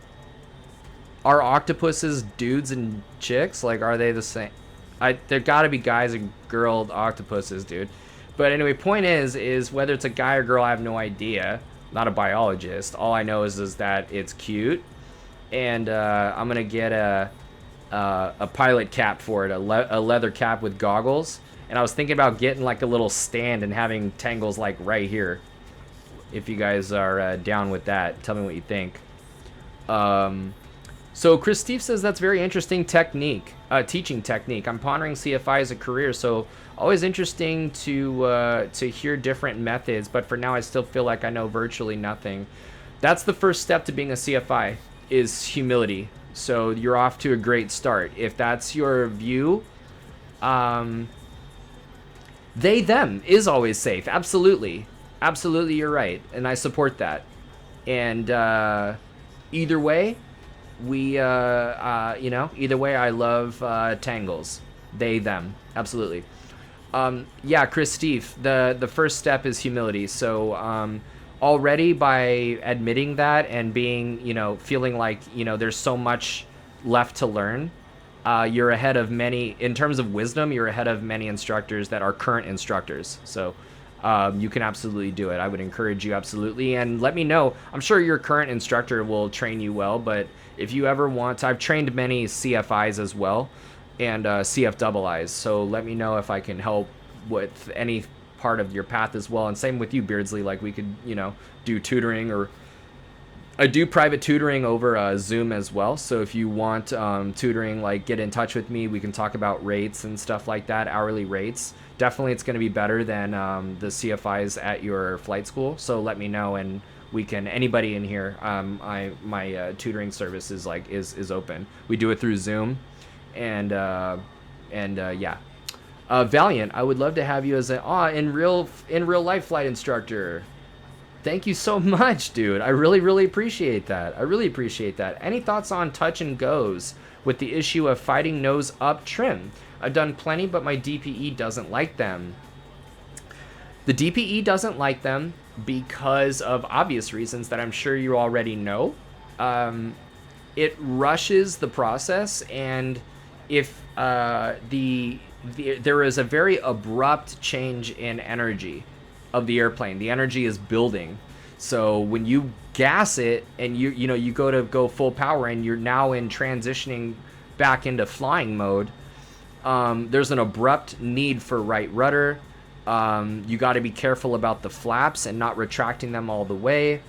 We need carb heat. Don't forget about that carb heat. So there's like a lot going on. The other thing that the DPE is not going to like about the touch and goes is there's no time for reflection. That's the other thing. There's no time to really think about how did that go, and what can I learn on this next. Presumably you're right. You're closed traffic again, right? So you're just unable to really, a student at least, somebody who's not experienced is not able to really reflect on what happened there. You kind of want a breather, The other thing is you don't practice after landing checklist. You know, you're not practicing getting clear of the runway, cleaning the airplane up, switching to ground, getting your taxi diagram out, and having situational awareness on the airport surface, and you know, doing another pre-takeoff check. And that there's a lot that you miss in a touch and go, but I don't hate them. You know, I think it's cool to kind of bang out a ton of landings. So I definitely get why the DPE is not a fan, and I definitely get that the risk is higher, and we're over here trying to mitigate risk, and that there's a view that doesn't mitigate risk. I understand why certain instructors, as a solo limitation, you know, don't permit touch and goes. I get it all. I get it. So the most recent death at the airport we fly from was an old man there you go, in a check flight in a Volti BTA I have no idea what that is, World War II era trainer aircraft. Ooh, left turning tendencies like crazy. The story is, as he went to do a go around, pushed full throttle, and the 500 horsepower plane stalled, spun, and crashed. Yes, but then you have to look at what happened, and I feel like nose up trim does enter the discussion, but you got to look at the flap retraction, most likely. You have to look at the flap retraction, because guarantee you, if he was under speed, probably too slow anyways. I don't know. I'd have to look at why he went around, but he probably retracted flaps to 0 before building the energy. And what you're doing when you retract those flaps to 0 is your stall speed actually increases. So right, we all know that the top of the bottom of the green arc is a higher speed than the bottom of the white arc. We know that, you know. So if he brought those flaps up, if he was very slow, and in a fit, like, brought those flaps to 0, stalled it, and then because the engine was so powerful, the P factor and the torque rolled the airplane in a way that rendered it uncoordinated, yeah, that's going to be a stall and a spin situation, right? Having little to do with the trim, although it probably didn't help that he had maybe nose up trim in there. So, you know, there you go. I hope that makes sense. I've been there myself, like, as a one-arm pilot, like, with too much nose up trim, and then having to retract flaps and accidentally retracting too much. Like, that's a bummer, because you have to choose where your hand is going. So very much when you're one-handed, you are sequence of events is what's important, and you got to get the right sequence. He powered up with the hope of pulling back up into the air and going back around to correct the landing. Okay, that's when he lost control. We don't know yet whether it was an airplane, person, or environment, or all three.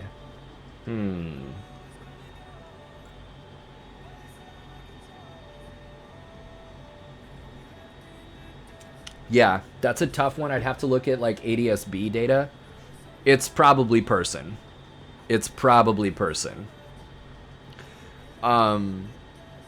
Like, if you're gonna blame the airplane, it's because the person put it in an energy state that the airplane, what is the airplane supposed to do? Like, pull more lift, more stability out of what? You know? Literally thin air? Like, no, you know? It's the person, dude. It's the person. You leave those flaps in. You don't leave all of them in. You do flap retraction to takeoff flaps. You do, and if you have no flaps for takeoff, you still leave them at 10, and then you climb, right? Full power, right rudder, flaps 10, arrest the descent, climb out at VY, safe altitude, safe airspeed, positive rate of climb, minimum 300 feet AGL, right? Flaps 0. Only then flaps 0, and then resume your VY climb with right rudder still. So you got to get that right. You have to you have to be present in that whole thing.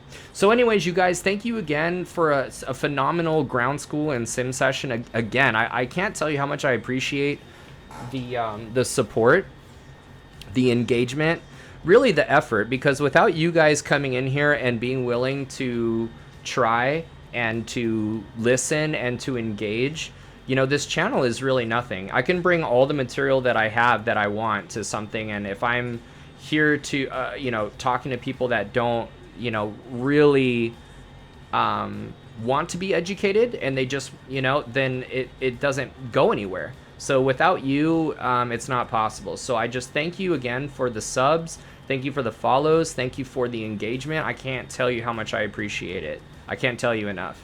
So I will see you tomorrow for Flight Skills Thursdays. I've got 8 p.m. steep turns, slow flight, and stalls. We're going to finish up aerodynamics. And bring a notebook, as always, and bring your brains. And I'm going to be looking forward to it all day. I have... what do I have? I've got a flight in the morning. I've got 2 ground sessions. When I'm done there, I'm looking forward to seeing you beautiful people in there at that time. So we'll talk then. Pretty crazy. I watched yesterday and couldn't sub, and then could today. First sub, hype. Yeah, first 10 sub, dude. So yeah, I just made my. I've been sitting on an affiliate activation email for like a few days. I just haven't had the time to set it up, but I set it up today and I still have no idea what's going on, so I'm going to look more into it. I just know that I am appreciative of the support, the financial, like, you know, being able to be supported by you guys, and that, you know, since I put this material together myself, that it's coming back around, and that, you know, it's very much a win-win situation. So, yeah, anyway, have a great night, guys. Thank you again, and stay safe. And fly well, stay ahead of it, and I will see you then. Talk then. See ya.